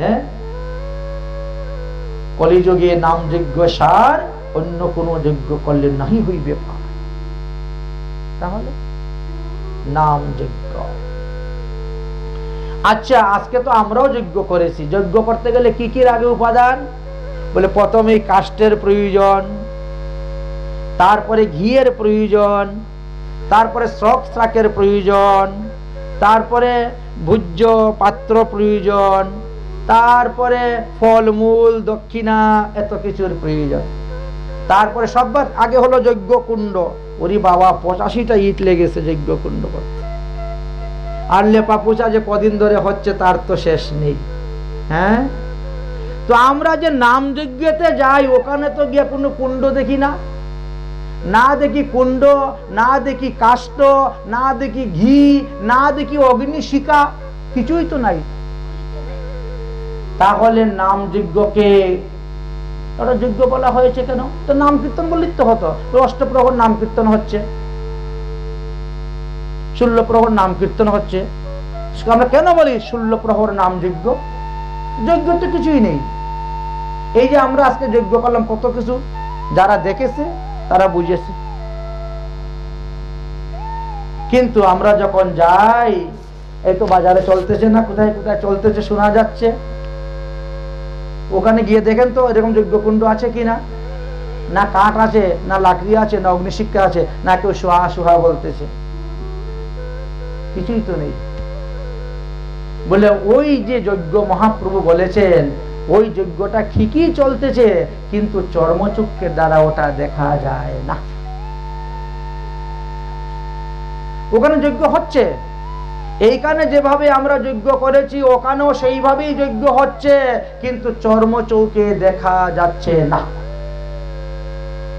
তাহলে কি করতে হবে? বলে জ্ঞান চক্ষে দেখতে হবে, দিব্য চক্ষু। দিব্য চক্ষু তো অত সহজ নয়, জ্ঞান চক্ষু। সেই জ্ঞান আমাদের কে দিয়েছেন? ভাগবত দিয়েছেন, আমাদের মহাজন দিয়েছেন। তিনি বলেন যে দেখো, তোমার বাড়ি যজ্ঞের কয়টা কুণ্ড করেছ? একটা যজ্ঞ কুণ্ড করেছ, কিন্তু ওখানে যে নাম যজ্ঞ হচ্ছে, ওখানে কতটা কুণ্ড আছে জানেন? যতগুলা ভক্ত বসে হরিনাম শ্রবণ করতেছে তার ডবল কুণ্ড আছে ওখানে। যদি 1000 লোক বসে তাহলে 2000 কুণ্ড আছে, 500 লোক বসলে 1000 কুণ্ড আছে। কোথায়? বলে কুণ্ড হলো এই কানের গর্ত, কর্ণকুহর। এই কানের গর্তকে বলা হয়েছে হরিনাম যজ্ঞের কুণ্ড। আচ্ছা, বুঝলাম। তাহলে লাকড়ি কোথায়? কাষ্ঠ, কাষ্ঠ কোথায়? এই যে পঞ্চকাষ্ঠ আনছেন না আপনি, আম কাঠ, বেল কাঠ, যজ্ঞ ডুমুর, পাকুর, পিপুল, অশ্বত্থ, দেবদারু, দুনিয়াভর কত কিছু এনেছেন, ওখানে কাষ্ঠ কোথায়? রান্নাও তো গ্যাসেই হচ্ছে, এত কাষ্ঠ কোথায়? বলে কাষ্ঠ আছে আমাদের দেহের মধ্যে। আমরা পঞ্চপাতক করে থাকি না, 5 প্রকার পাপ: গোহত্যা, মাতৃহত্যা, সুরাপান, পরস্ত্রী গমন, অপরের দ্রব্য হরণ, যত প্রকার পাপ আছে। এটা 3য় দিবসে আলোচনা করব। আমরা কোন কোন পাপের ফলে কোন কোন নরকে যাই, আর কতদিন থাকার পরে আবার ফিরে আসি। যত প্রকার পাপ আছে, ওই পাপগুলাকে 5টা ঘরের মধ্যে রাখা হয়, ওটার মধ্যে পড়ে। এই জন্য বলা হয় পঞ্চপাতকের পাতক। এখানে কাষ্ঠ হলো আমাদের পাপ, কাষ্ঠ হলো আমাদের পাপ। পাপগুলাকে কাষ্ঠের সঙ্গে তুলনা দেওয়া হয়েছে, কানের গর্তকে যজ্ঞের কুণ্ডের সঙ্গে তুলনা দেওয়া হয়েছে। আচ্ছা, তাহলে কাষ্ঠের মধ্যে আগুন লাগাইলে কি হয়? কাষ্ঠ পুড়ে ছাই হয়ে যায়, ভস্ম হয়ে যায়। আজকে না হলে তো আমাদের 10 কিলো কাঠ লেগেছে, কিন্তু এখন ছাই মনে হয় 1 কিলো হবে না, সব পুড়ে ভস্ম হয়ে গেছে। ঠিক তেমনি ভাবে হরিনাম যখন আপনার কর্ণকুহর দিয়ে ভিতরে প্রবেশ করবে, তখন আপনার কাষ্ঠরূপী পাপ সব পুড়ে ছাই হয়ে যাবে। এই জন্য এই পাপটাকে বলা হয়েছে কাষ্ঠ। বলে যজ্ঞ করতে তো আমাদের ঘি লেগেছে, ওখানে ঘি দেয় কোথায়? ঘি ঘি কোথার থেকে পড়ে? বলে ঘিটা হলো কি জানেন? ওখানে ওই যে ভক্তগণের উলধ্বনি, হরিধ্বনি, শঙ্খধ্বনি দেখেন না? কীর্তনের মধ্যে যখন খুব মেতে যায় মানুষ, তখন উলধ্বনি দেয়, শঙ্খধ্বনি দেয়, হরিধ্বনি দেয়। এটাই হলো ঘি। আর ওইটা যত বেশি পড়বে তত আর অগ্নিশিখা আরো লাভ দিয়ে উঠে, মানে কীর্তনটা আরো বেশি জমে না? হ্যাঁ, যখন কেউ উলধ্বনি করে, শঙ্খধ্বনি করে, হরিধ্বনি করে, দেখেছো? অনেকে দেখবে গায়ের লোম খাড়া হয়ে যায়, অনেকে কানতে কানতে একবার ভেসে যাচ্ছে, ঠিক না? বিরহ। তাহলে দেখেন তো, ওখানে সবই তো পাচ্ছেন। এই যে শ্রোক শাক নয়নের জল পাচ্ছে, এই যে দিচ্ছেন স্বাহা, সবই আছে। এই যজ্ঞের প্রতিষ্ঠাতা কে? স্বয়ং মহাপ্রভু। স্বয়ং মহাপ্রভু করে গেলেন, স্থাপন করে গেলেন, অদ্বৈত প্রভুকে নিয়ে গেলেন। আমরা অধিবাসের পদেই কীর্তন করেছি সেগুলো। এই জন্য নমস্কারটাকে বলা হয়েছে ওটা একটা যজ্ঞ, এবং এটা যাগযজ্ঞের অন্তর্বর্তী। যাগযজ্ঞ। নমস্কারং স্মৃতং যজ্ঞম সর্বযজ্ঞেষু চ উত্তমম নমস্কারেণ একেন হরি ভুক্তম নরোক্তম হরিম ব্রজেত। অতএব নমস্কারের দ্বারা আমরা ভগবান পাদপদ্ম লাভ করতে পারি, সমস্ত পাপ থেকে মুক্ত হয়ে ভগবত ধামে গমন করতে পারি। আর কি নমস্কার করলে কি লাভ হয়? কারণ আজকালকার লোক তো সবাই লাভটা দেখে, ব্যবসা বাণিজ্য, চাকরি বাকরি যেটাতে যায় না কেন, আগে দেখে লাভ। এই যে ভাগবত কথা শ্রবণ করতেও ঘরে বসে বসে চিন্তা করতে, ভাগবত শুনে কি লাভ হবে ঠান্ডার মধ্যে গিয়ে। এই জন্য ভাগবত কথা শ্রবণের লোক বেশি আসে না, কারণ তারা তো লাভ জানে না, সবাই তো লাভ চায়। আরে বাবা, এক মাস্টার মশাই, সুন্দর একটা গল্প মনে পড়েছে। এক মাস্টার মশাই, হাই স্কুলের হেডমাস্টার, এখন চাকরি টাকরি শেষ, রিটায়ার্ড হয়ে গেছেন। এখন ঘরের মধ্যে বসে বসে খালি পত্রিকা পড়েন, না টিভি দেখেন, আর মোবাইল টিপেন, আর গিন্নিকে অর্ডার দেন, গো 1 কাপ চা বানিয়ে দাও, আগো একটু গরম জল করে দাও। কাজ তো কিছু করেন না, সব উনাকে খালি অর্ডার দেন। গিন্নিও যা বলে তাই করতে হচ্ছে, করছেন। এইবার বলছেন, ওগো শুনেছি অমুক জায়গায় নাকি ভাগবত পাঠ হচ্ছে, তো যাও না একটু ভাগবত পাঠ শুনে আসো না। ভাগবত শুনে কি লাভ? আরে লাভ হোক আর লোকসান হোক, একটু চলাফেরা করলেন, হাঁটাচাটা করলেন, আসলেন গেলেন, দুজন লোকের সঙ্গে বসলেন, গল্প করলেন, সে তো ভালো। এই যে ঘরে বসে খালি পত্রিকা পড়ছেন, আর টিভি দেখছেন, আর খাচ্ছেন, আর ঘুমাচ্ছেন, এতে তো আরো রোগ ব্যাধির ঘর হবে এই দেহের মধ্যে, ততই তো হবে। একটু চলাফেরা করলে তো ভালো। একদিন, 2 দিন, 3 দিন স্ত্রী খালি জ্ঞান জ্ঞান করতেই থাকে, বুঝেছেন? স্ত্রীর কথা হলো, ইনাকে যদি ভাগবতে পাঠাইতে পারি 3-4 ঘন্টা, তাহলে আমি একটু আরাম করতে পারবো। সবাই তো সবার স্বার্থটা দেখে না, হ্যাঁ? কারণ ঘরে যতক্ষণ ততক্ষণ তো আরাম নেই। কারণ উনি তো 1 গ্লাস জলও হাতে নিয়ে খায় না, এমন মাস্টার মশাই, চিন্তা করছেন? হ্যাঁ, 1 গ্লাস জল যে হাতে নিয়ে খাবে তা নয়, খালি অর্ডার, এইটা দাও, এটা এনে দাও, ওইটা এনে দাও, কি করবে? এখন এই স্ত্রীর প্যানানিতে, জ্ঞান জ্ঞানানিতে আর ভালো লাগলো না, তো যাই একটু ভাগবত কথা শ্রবণ করতে। এবার তিনি ভাগবত কথা শ্রবণ করার জন্য আসছেন। এখন বাড়ির কর্তা দেখে মাস্টার মশাই আসতেছেন, দেখা যাচ্ছে, দৌড়ে গিয়েছেন, আসুন আসুন আসুন মাস্টার মশাই আসুন। একবার খুব আনন্দ মনে নিয়ে এসেছে। এখন অন্যান্য শ্রোতা যারা ছিলেন এরা বলছে, রে সূর্য আজকে কোন দিকে উঠলো রে, এই বেচারাকে তো কোনোদিন কোনো গীতা ভাগবত পাঠের মধ্যে দেখি নাই, আজকে যখন এসে বলতে নাই এসেছে, যখন তাকে শ্রদ্ধা করে সম্মান করে এনে বসা, আসুন আসুন মাস্টার মশাই আসুন আসুন বসুন বসুন বলে একটা পিলারের কাছে একটা আসন দিয়েছে বসার জন্য। আর পিলারের কাছে যখন হেলাইন দিয়ে বসেছেন এমনি ঘুম এসে গেছে। ঘরে তো ঘুমাতে পারছেন না স্ত্রীর পেনপেনানিতে, এখন এসেছেন এইটু জায়গায় হেঁটে এসেছেন, এতেই পরিশ্রম হয়ে গেছে বলেছেন। এখন যেই বসেছেন এমনি ঘুম এসে গেছে। এইদিকে তো পাঠ কীর্তন শেষ হয়ে গেছে, পাঠ কীর্তন শেষ হয়ে প্রসাদ বিতরণ হয়ে যাচ্ছে, মাস্টারমশাই নাক ডাকে ঘুমাচ্ছেন। এখন একজন আসছে, উঠুন উঠুন যান যান পাঠ শেষ। ও পাঠ শেষ, আচ্ছা। এবার মাস্টারমশাই তো বেরিয়ে রাস্তায় চিন্তা করছেন বাড়িতে গিয়ে গিন্নিকে কি বলবো। বাড়িতে যাওয়ার পরে তো গিন্নি জিজ্ঞাসা করবে আজকে যে ভাগবত পাঠ শ্রবণ করতে গেলে তো সেখানে গিয়ে কি শুনলে, কোন উপাখ্যান আলোচনা হয়েছে, কার কাহিনী, কার চরিত্র কথা বর্ণন হয়েছে, শুনলাম না তো না কিছুই। শোনার মধ্যে তিনটা কথাই শুনেছি, আসুন বসুন উঠুন যান, এই তো চারটা কথা। আর তো বাকি সময় ঘুমিয়ে চলে গেছে। এই কথা নিজেই উচ্চারণ করে নিজেই মনে মনে হাসে। স্ত্রীকে গিয়ে আজকে কি জবাব দিব, এইটাই জবাব দিব। ধীরে ধীরে ধীরে ধীরে বাড়ির দিকে রওনা হয়েছে। স্ত্রী তো বড় খুশি প্রসন্ন, 5-6 ঘন্টা পরে আজকে এসেছেন, এই সময়টা আমার একটা আরামটা ভালোই হল। তা কি গো ভাগবত কথা কেমন হয়েছে? উফ দারুণ ভাগবত কথা হয়েছে, এখন থেকে না আমি প্রতিদিন যাব ভাগবত কথা শ্রবণ করতে, কারণ ওখানে তো আর কেউ ডিস্টার্ব করেন না ঘুমের, যার মতো যে আছে প্রতিদিন যাবেন। তো আজকে কি কথা আলোচনা হয়েছে বলে ও তুমি বুঝবে না, তুমি তো যাও নাই তো বুঝবে কেমন করে, তুমি যদি আমার সঙ্গে যেতে তাহলে বুঝতে পারবে। আচ্ছা বলো তো তুমি, আমি তো মধ্যে মধ্যে যাই, আজকে কোন চরিত্র আলোচনা করা হয়েছে, কার কথা আলোচনা করা হয়েছে? তখন বলছেন আসুন বসুন উঠুন যান। বলে ওটা আবার কি? বলে ও তো বুঝবে না, বললাম না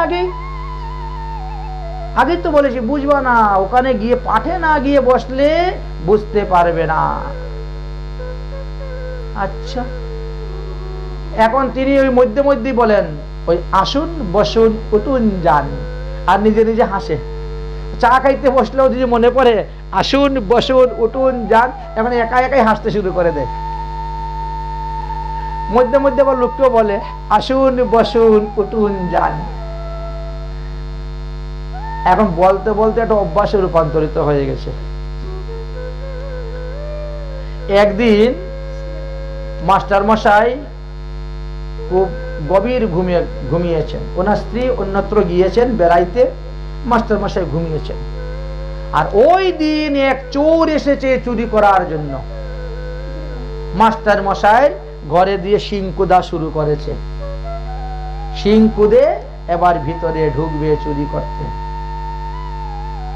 মাস্টার মশাই তো ঘুমের ঘরে বলছেন আসুন, চুরে বলছে সর্বনাশ হয়ে গেছে গো, আমার এত মাস্টার মশাই চিনে ফেলেছেন।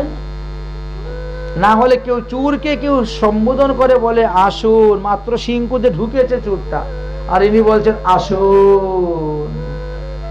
ও ধীরে ধীরে চলে এসেছে, মাস্টার মশাই আমি কিন্তু আপনার ঘরে কোনো কিছু চুরি করি না, আমি এই মাত্র ঢুকেছি আপনার ঘরে। আস্তে আস্তে বলতে ফিসফিস করে, চুর তো জোরে বলতে তো পারবে না, অন্য লোক শুনে ফেলবে। আবার আস্তে আস্তে ফিসফিস করে বলছে আমি এই মাত্র ঢুকেছি, আমি কোনো কিছু চুরি করি নাই। হ্যাঁ, আপনি কিন্তু কাউকে বলবেন না। মাস্টার মশাই ঘুমের ঘরে বলছেন বসুন। চুর এখন তিনার পায়ের নিচে বসে গেছে, পায়ের নিচে বসে ভয়ে মাস্টার মশাইয়ের পায়ের মধ্যে ধরেছে। মাস্টার মশাই আপনি থানা পুলিশ কিচ্ছু করবেন না, আমি কিন্তু আপনার ঘরে কিচ্ছু চুরি করি নাই। মাস্টার মশাই ঘুমের ঘরে বলতেছেন উঠুন। এবার সে চরণ ছেড়ে উঠে দাঁড়িয়ে গেছে। উঠে দাঁড়িয়ে গেছে। দেখুন মাস্টার মশাই, আমি আপনার চরণ ধরে প্রতিজ্ঞা করে বলছি আর কোনোদিন চুরি করব না, আর আমি সারা জীবন যা চুরি করে এনেছি অর্ধেক আপনার, কালকে সকালবেলায় দিয়ে দিব। থানা পুলিশে কিন্তু আপনি যাবেন না, কাউকে বলবেন না। মাস্টার মশাই ঘুমের করে বলছেন যান। চোর তো বলছে বাবা বেঁচে গেলাম। এইবার সেই গর্তে দিয়ে ঢুকে আবার চোর পালিয়েছেন। ভোরবেলা সূর্য উদয় হতে না হতে চুরেশ একবার সোনা রূপা টাকা পয়সা মাথার মধ্যে পুটলা বেঁধে এনে একেবারে হাজির। মাস্টার মশাই, মাস্টার মশাই, দরজা খুলুন, দরজা খুলুন। মাস্টার মশাই ঘুম ভেঙেছে। কি ব্যাপার, তুমি আবার কে? তোমার মাথায় পুটলা কি? বলে মনে নেই কালকে রাত্রের কথা। আমি যখন আপনার ঘরে, ওই যে আপনার ঘরে সিংকুদে ওই দিকে উঠেছিলাম, তখন আপনি বললেন আসুন। আমি অনুনয় বিনয় করলাম, আপনি বলছেন বসুন। আমি যখন বলছি কাউকে বলবেন না, তখন বলছেন উঠুন। আমি বললাম যে যা কিছু চুরি করি সব আপনাকে অর্ধেক দিব, তখন বলছেন যান। তাই আমি গিয়ে অর্ধেক নিয়ে চলে এসেছি আপনার জন্য। মাস্টার মশাই তো মাথায় হাত, সর্বনাশ। একদিন ভাগবত কথা শ্রবণ করতে গিয়ে আমার এত লাভ হয়ে গেল, হ্যাঁ, আমার ঘর তো চুরি হইলই না, উপরন্তু আরো জিনিস লাভ করে ফেললাম। তাহলে তো প্রতিদিন যারা হরি কথা শ্রবণ করে না জানি তাদের কি লাভ হয়। আজকালকে মানুষ তো খালি লাভ চায়, কিন্তু লাভের কিভাবে হয় সেটা বুঝতে পারছে। তখন তিনি আর জ্ঞান ফিরল। সেই থেকে তিনি নিত্য ভাগবত কথা শ্রবণ করতে যেতেন, আর শ্রবণ করতে করতে তিনি ভাগবত কৃপা লাভ করেন। এই জন্য সাধুসঙ্গ, সৎসঙ্গ, সাধুসঙ্গ সৎসঙ্গের এমনই মহিমা। তাই ভাগবত কথা আমরা ভগবানকে প্রণাম করলে কি লাভ হয়? আমরা এখানে পেলাম যে ভগবানকে প্রণাম করলে আমাদেরকে আর মাতৃগর্ভে আসতে হবে। বলে আর কি লাভ হয়? বলে তীর্থ কোটি সহস্রাণি তীর্থকুটি শতানি চ নারায়ণম প্রণামস্য কলং নহন্তি সুরসি। ভগবানকে প্রণাম করলে কি হয়? বলে 1 কোটি তীর্থ ভ্রমণ করলে যেই লাভ হয় আপনি সেই লাভ করতে পারবেন। চিন্তা করছেন? তাই কায় মনো বাক্যে ভগবানকে দণ্ডবত প্রণাম করুন শ্রদ্ধার সহিত। দণ্ডবত প্রণাম তাহলে কোনটা করব? পঞ্চাঙ্গেরটা করুন, ভালো। দেখেন শাস্ত্রে কি বলছেন, দণ্ডবত প্রণাম কুরুতে বিষ্ণুবে ভক্তি ভাবিত রেণু সংযতে বসতে সর্গে মন্মন্তরং শতং নর। এই যে 5টি অঙ্গের দ্বারা আপনি ভগবানকে প্রণাম করলেন, প্রণাম করার সঙ্গে আপনার কপালের মধ্যে যতগুলা ধুলি লেগেছে, 2 হাতের কোণের মধ্যে যতগুলা ধুলি লেগেছে, 2 হাঁটুর মধ্যে যতগুলা ধুলি লেগেছে, তত মন্বন্তর কাল আপনি স্বর্গে বাস করতে পারবেন। পঞ্চাঙ্গে প্রণামের এমনই মহিমা। আর যারা সাষ্টাঙ্গে প্রণাম করে ধুলায় গড়াগড়ি দেয় তাদের আরো বেশি মহিমা। তারা একেবারে নিত্য গোলক ধামে চলে যায়। রেণু মণ্ডিত গাত্রস্য কণা দেহ সমম্বিতম তাবদ বস্র সহস্রাণি বিষ্ণু লোক মহীয়তে। একেবারে বিষ্ণু লোক। তাই সাষ্টাঙ্গে প্রণামের এমনই মহিমার কথা আলোচনা করে গিয়েছেন। কৃত্বাবি বহুব পাপং। মানুষ তো লোভের বশীভূত হয়ে, কামের বশীভূত হয়ে, কুদের বশীভূত হয়ে কত যে পাপ করে যাচ্ছে তার তো অন্ত নেই। কৃত্বাপি বহুশ পাপং নরো মোহ সমম্বিতা ন জানতি নরকং নত্বা সর্ব পাপ হরো হরি। ভগবানের এক নাম হলো কি? হরি। তিনি কি করেন? যখন আপনি তাকে প্রণাম করবেন তখন তিনি তোমার সমস্ত পাপকে হরণ করে নিয়ে নিবেন। হরণ করা মানে চুরি করা। ভগবান আমাদের পাপ তাপ অপরাধ সব চুরি করে নিয়ে যান। এই জন্য তাকে হরি বলা হয়েছে। কিন্তু আমরা উল্টা মনে করি, আমরা করি কৃষ্ণ তো মাখন চুরি করেছিল, গোপীদের বসন চুরি করেছে, গোপীদের মন চুরি করেছে। 3টা দোষ আমরা দেখাই দিব। কিন্তু গুণটা কজন দেখাতে পারে? ব্রজে প্রসিদ্ধ নবনীত চৌরম গোপাঙ্গনানাম দুর্গোল চৌরম অনেক জন্মার্জিত পাপ চৌরম চৌরাগ্রগণ্যং পুরুষম নমামি। ভগবান শুধু গোপীদের ঘরে মাখন চুরি করেছেন, আর গোপীদের মন চুরি করেছেন, বসন চুরি করেছেন, আর কিচ্ছু করেন নাই। গোপাঙ্গনানাম দুর্কুল চৌরম, প্রত্যেকটা গোপীগণের শ্বশুরকুল আর পিতৃকুল, দুই কুলের যত লোক ছিল সবার পাপ তাপ অপরাধ হরণ করে নিয়েছেন, চুরি করে নিয়েছেন। গোপাঙ্গনানাম দুর্কুল চৌরম, সেই চৌরাগ্রগণ্যং পুরুষম নমামি, সেই চুরের অগ্রগণ্য ভগবান শ্রীকৃষ্ণকে আমরা দণ্ডবদ্ধ প্রণাম করি। তাহলে ভগবানকে প্রণাম করার মহিমাটা কি জানতে পারলেন? ভগবানকে প্রণাম করার কি মাহাত্ম্য সেটা বুঝতে পারলেন? এই শ্লোকের মধ্যে কি বলছেন? এই শ্লোকের মধ্যে বললেন সচিদানন্দ রূপায় বিশ্বউৎপত্তাদিহেতবে তাপত্রয় বিনাশায় শ্রীকৃষ্ণায় বয়ম নমঃ। বলছেন ভগবান শ্রীকৃষ্ণকে যদি কেউ প্রণাম করেন তার তিতাব জ্বালা নিবারণ হয়ে যায়। তিনটি তাপের কথা বললেন, আদি দৈবিক, আদি ভৌতিক, আধ্যাত্মিক। এই তিতাব জ্বালা নিবারণ হবে ভগবানকে কায় মন বাক্যে শ্রদ্ধা সহিত, ভক্তির সহিত, প্রেমের সহিত প্রণাম করলে। আদি দৈবিক কাহাকে বলে? দৈব যুগে যেটা হয় সেটাকে আদি দৈবিক বলা হয়।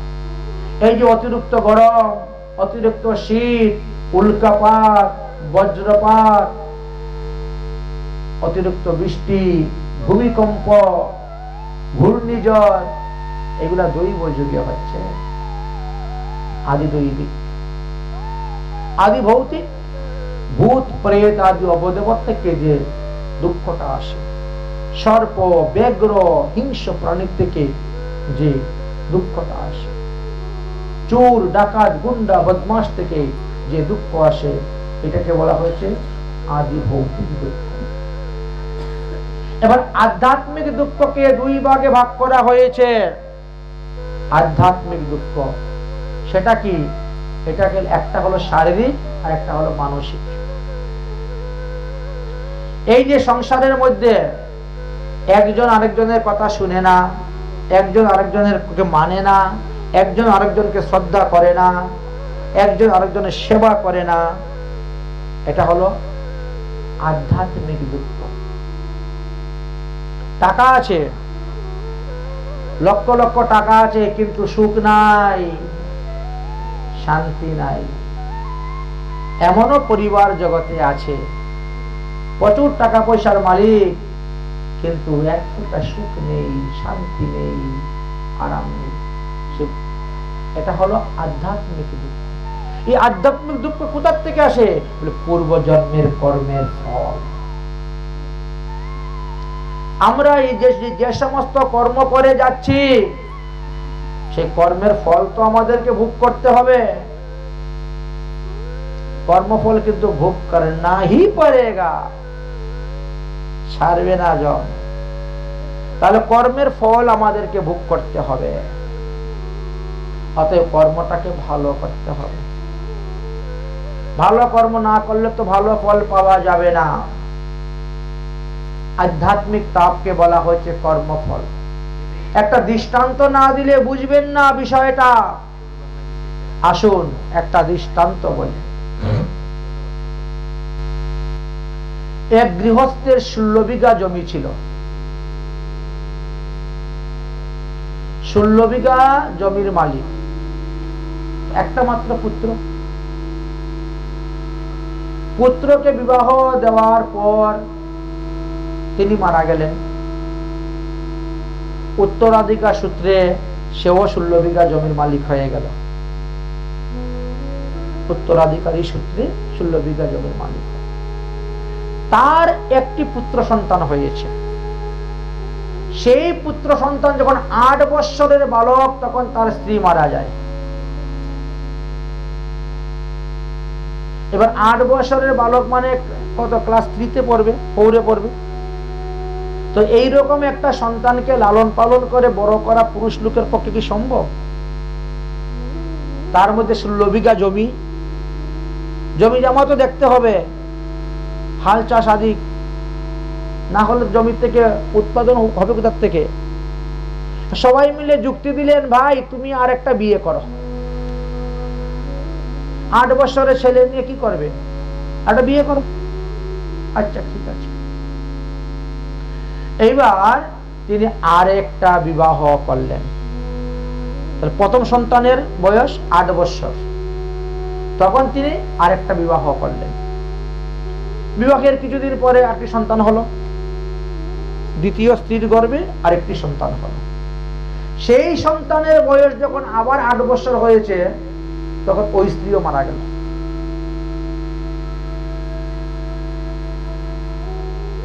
চিন্তা করছেন?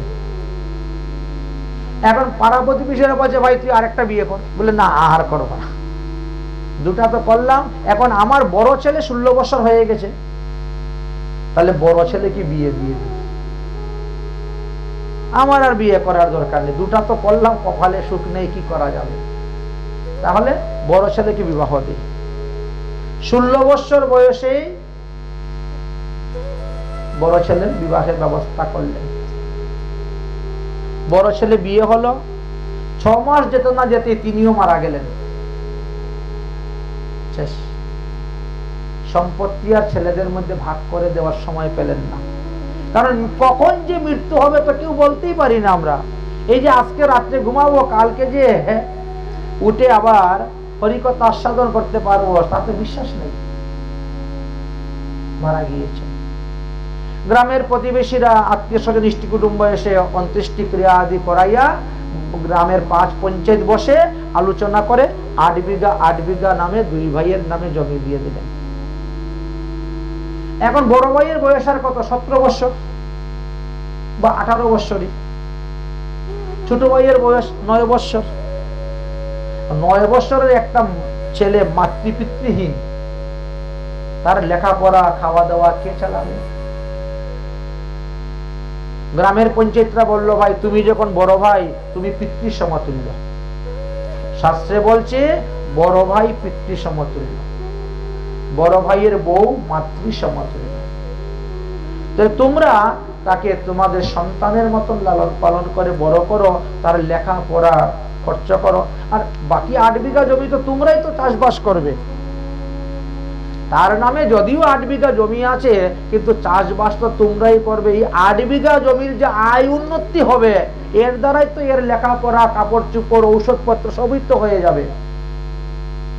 অতএব তারই 8 বিঘা জমি তোমরাই ভোগ করো, আর সে বড় হইলে পরে সে তার আলাদা করে নিবে। এখন আমরা ভাগ করে করে দিয়ে দিলাম, এইদিকের এইটা, এইদিকের ঠিক আছে। এখন ওর স্ত্রী কানের মধ্যে বিষ ঢালতে শুরু করেছে, দেখো এ তো তোমার মায়ের পেটের ভাই নয়, এত সৎমার ঘরের ভাই, তো তারই এত সেবা এত যত্ন করে কি লাভ? বড় হলে পরে তো 8 বিঘা জমি সে নিয়ে আলাদাই হয়ে যাবে, আর তার এত সেবা যত্ন করে কি লাভ? আরে ওটা যদি মরে যায় তো 16 বিঘা জমির মালিক তো আমরাই হয়ে যাব। মারার ব্যবস্থা করতে হবে। কি করবেন? এমন ঔষধ নিয়ে এসছেন, খাবারের সঙ্গে অল্প অল্প মিশ করে খাওয়াচ্ছেন, তার শরীরের মধ্যে পয়জন ঢুকতেছে, জীবাণু। কিছুদিন পরেই সর্দি কাশি দেখা দিয়েছে, জ্বর দেখা দিচ্ছে, আস্তে আস্তে আস্তে আস্তে রোগে তাকে ধরতেছে। গ্রামের ডাক্তার দেখাচ্ছেন, ঔষধ খাচ্ছেন, কিন্তু কাজ হচ্ছে না। গ্রামবাসীরা, আত্মীয় স্বজনরা বলছে, এই ছেলেটা তো মরে যাবে রে। বলে চেষ্টা তো করতেছি, গ্রামের ডাক্তার তো দেখাচ্ছি, ঔষধ তো খাওয়াচ্ছি, কাজ হচ্ছে না। বলে কাজ হচ্ছে না, তাহলে ওর ভাগের থেকে 1 বিঘা জমি বিক্রি করে শহরে নিয়ে ডাক্তার দেখা। সাধারণ লোক তো এটাই বলবে, ওর ভাগের থেকেই তুমি 1 বিঘা জমি বিক্রি করে দাও, করে তারে শহরে নিয়ে ভালো ডাক্তার দেখাও, ভালো চিকিৎসা করে তাকে সুস্থ করো। তার মা নাই, বাপ নাই, কেউ নাই, তুমিই তো তার সবকিছু।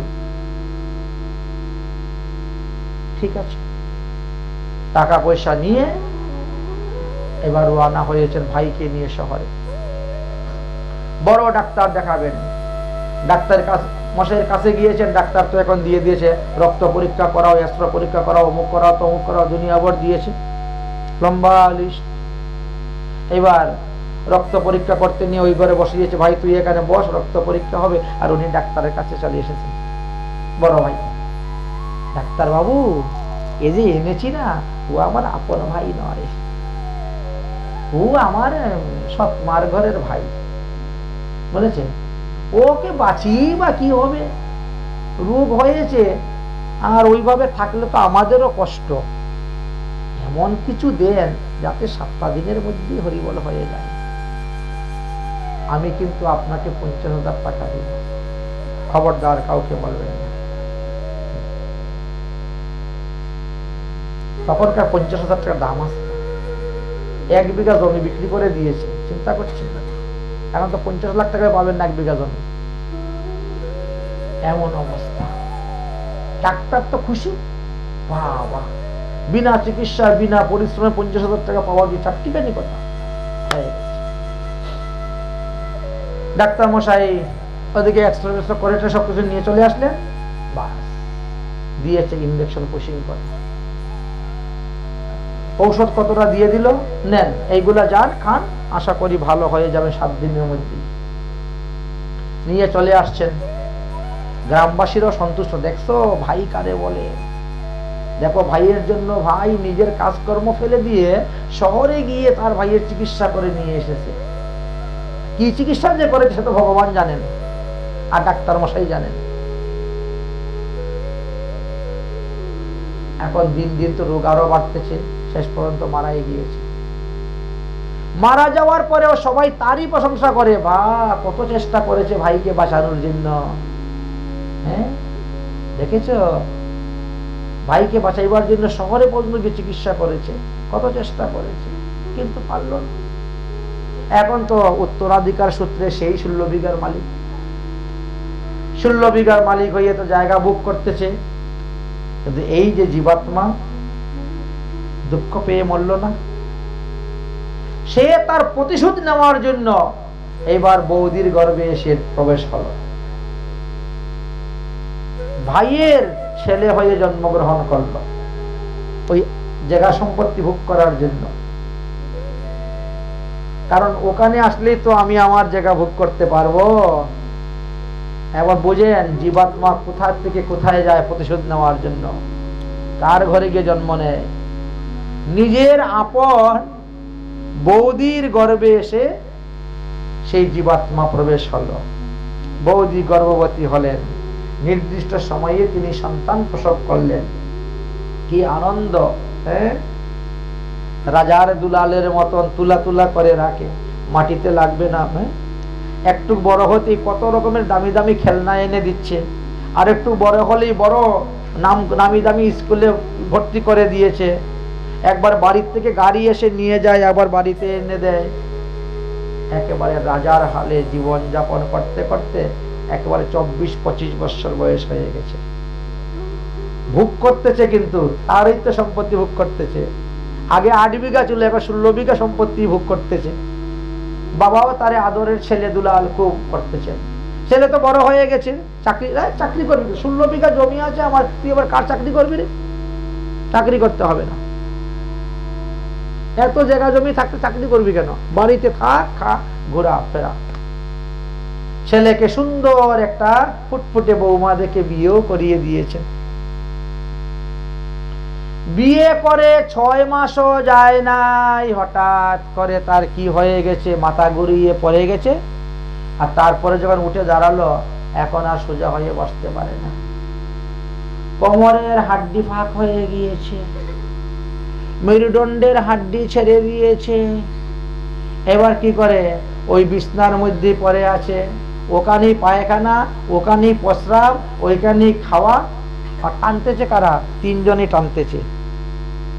একটা ব্যক্তিকে স্ত্রী, সবার আগে, তার তো আদরের দুলা, সবার আগে স্ত্রী সেবা করতেছেন, তারপরে মা, আরে আমার ছেলে, মা, আবার বাবাও এখন সেবা করে যাচ্ছেন, মাও সেবা করে যাচ্ছেন, স্ত্রীও সেবা করে যাচ্ছেন। কিন্তু বড় বড় ডাক্তার দেখানো হচ্ছে, ঔষধ খাওয়ানো হচ্ছে, রোগ আর ভালো হচ্ছে না। ছেলেকে সুস্থ করার জন্য এক এক করে জমি বিক্রি করতে শুরু করেছেন। জমি বিক্রি করে ছেলেকে বিদেশ পাঠানো হচ্ছে, সেখান থেকেও ছেলে ফিরে আসতেছে, চিকিৎসায় কাজ হচ্ছে না। করতে করতে করতে করতে একেবারে 16 বিঘা জমি শেষ। এইবার শুধু খালি বাড়ির ভিটাটা আছে। দেখেন ছেলেকে কত ভালোবাসি আমরা, আর মায়ের আর সৎমার ঘরের ভাইকে ঘৃণা করি। কিন্তু এই তো সেই, দেখেন কর্মফলটা দেখেন, এই তো সেই। এবার কি করা যায় ছেলেকে? এইবার বাবা সিদ্ধান্ত নিয়েছেন বাড়ি বিক্রি করে দিব। বাড়ি বিক্রি করেও আমার ছেলেকে বাঁচাবার জন্য শেষ নিঃশ্বাস করব।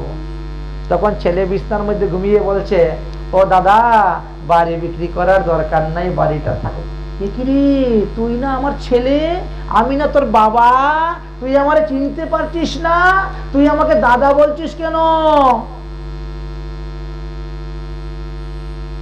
তখন উনি স্ত্রীকে ডাকতেছেন, ওগো কোথায় গো, মুখের মা, দেখো দেখো আমার ছেলে আমাকে চিনতে পারছে না, আমাকে দাদা বলে ডাকে। তখন মা দৌড়ে এসেছেন, ওরে বাবা কি হয়েছে রে, তোর কি মাথা খারাপ হয়েছে নাকি? তুই তোর বাবাকে কি বলছিস? হ্যাঁ গো বৌদি, আমি ঠিকই বলেছি। আরে তুই আমার বৌদি বলছিস কেন রে, আমি না তোর মা? তখন বলছে, আমি ঠিকই বলতেছি, তোমরা আমাকে চিনতে ভুল করেছ। আমি তোমার সেই দেবর যাকে তোমরা ঔষধ দিয়ে খাওয়াইয়ে আমার 8 বিঘা সম্পত্তি ভোগ করতে চেয়েছি। ও দাদা, আমি তোমার সেই ভাই।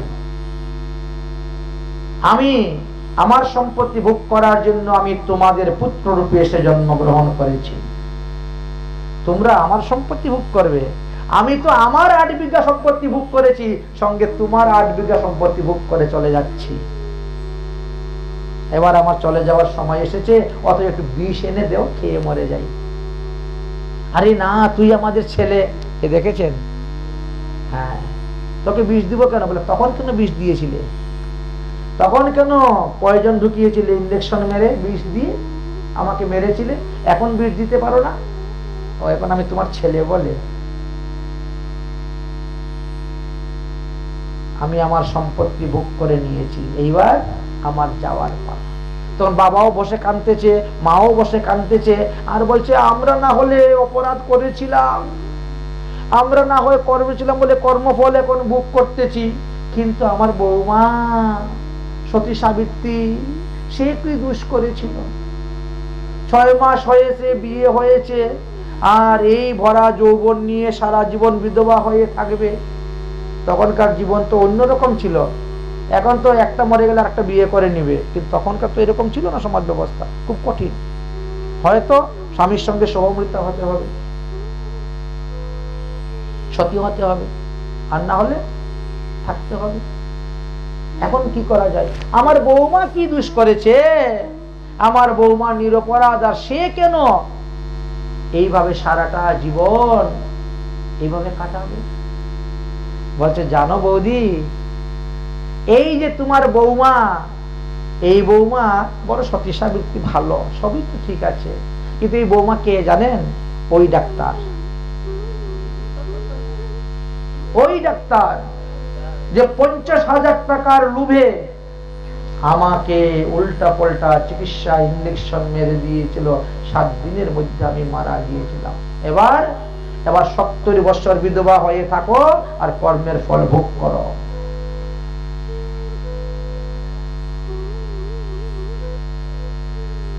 এই বলে সে মারা গেল। একেই বলা হয় প্রারব্ধ কর্ম। উদাহরণটা দিয়েছি এই কারণেই যে প্রারব্ধ কর্ম কাকে বলে দৃষ্টান্ত না দিলে লোকে বুঝতে পারবে না। কেন আমরা এত দুঃখ পাই, কেন এত তিতাব জ্বালা, কেন আমাদের এত কষ্ট? নিশ্চয়ই পূর্বজন্মে কোনো কুকর্ম করেছিলাম, এই জন্য তো করি নাই। তারপরে কেন দুঃখ পাই, তারপরে কেন কষ্ট পাই? এটা হলো পূর্বজন্মের প্রারব্ধ কর্মের ফল। তাই বলছেন একে বলা হয় আধ্যাত্মিক। তাহলে আদি দৈবিক, আদি ভৌতিক, আধ্যাত্মিক, এই কিতাব জানা। এই জন্য আধ্যাত্মিক তাপকে দুই ভাগে ভাগ করা হয়েছে, একটা শারীরিক আর একটা মানসিক। শারীরিক তো আছেই, বায়ু, পিত্ত, কফ, দুনিয়াভর রূপ তো আছেই শরীরের মধ্যে। এই কিতাব জানা থেকে মুক্তি লাভ করতে পারবে যদি কায় মন বাক্যে ভগবানকে প্রণাম করেন। তাহলে আপনি কিতাব জ্বালা থেকে মুক্ত হয়ে যাবেন। এবার সবাই তো বলবে আমরা তো প্রতিদিনই ভগবানকে প্রণাম করি, কই আমাদের কিতাব জ্বালা দিন শেষ হয় না, নাশ হচ্ছে। আরো দিন দিন আমাদের কিতাব জ্বালা বেড়ে যাচ্ছে। ছেলে কথা শুনে না, মেয়ে কথা শুনে না, স্বামী কথা শুনে না। আরে বাবা, কিতাব জ্বালা তো দিন দিন বেড়েই যাচ্ছে, বেড়েই যাচ্ছে। ভগবানের তো সেবা পূজা ডেইলি করি, ভগবানের সেবা পূজা তো প্রতিদিনই করি, ভগবানকে তো প্রতিদিন 5 বার প্রণাম করি কমসে কম। সকালে একবার, ঘুমেতে উঠে দুপুরে একবার, আর মনে মনে তো আছেই। তাহলে কেন কিতাব জ্বালা নিবারণ হচ্ছে না? প্রশ্ন হলো সেইখানে। এই শ্লোকে যে বললেন ভাগবতে যে ভগবানকে প্রণাম করলে কিতাব জ্বালা নাশ হয়, তাহলে আমি ভগবানকে প্রণাম করা সত্ত্বে আমার কেন কিতাব জ্বালা নিবারণ হচ্ছে না? এই প্রশ্নের উত্তর চাই। তখন বলছেন দেখো, প্রণাম করার কিছু বিধি আছে, বিধান আছে। ভগবানকে যে প্রণাম করবেন তার বিধি আছে, বিধান আছে। যদি বিধি বিধান মেনে প্রণাম করেন অবশ্যই আপনার কিতাব জ্বালা নিবারণ হবে। আর যদি বিধি বিধান আপনি না মানেন তাহলে সারা জীবন প্রণাম করেও লাভ হবে না। তাহলে বিধিটা কি? কর্তব্যতেন উপদেশ বিধি। শাস্ত্রে বলছেন কর্তব্য অকর্তব্য নিয়ে বিধি অবিধি তৈরি হয়ে থাকে। বিধির মধ্যে আমরা 7টা শ্লোক পেয়েছি। 1 নম্বর শ্লোক, জন্ম প্রবৃত্তি ইয়ান কশ্চিৎ পুমান বৈ ধর্ম আচরেত সর্বং তৎ নিষ্ফলং যন্তি একহস্তম অভিবাদনম। জন্ম থেকে আরম্ভ করে এই পর্যন্ত আপনি যত সৎকর্ম করেছেন, যত পুণ্য করেছেন, যদি আপনি এক হস্তে কাউকে প্রণাম করেন সর্বং নিষ্ফলং, শেষ, শূন্য হয়ে যাবে। আয় ব্যয় শূন্য স্থিতি, শেষ।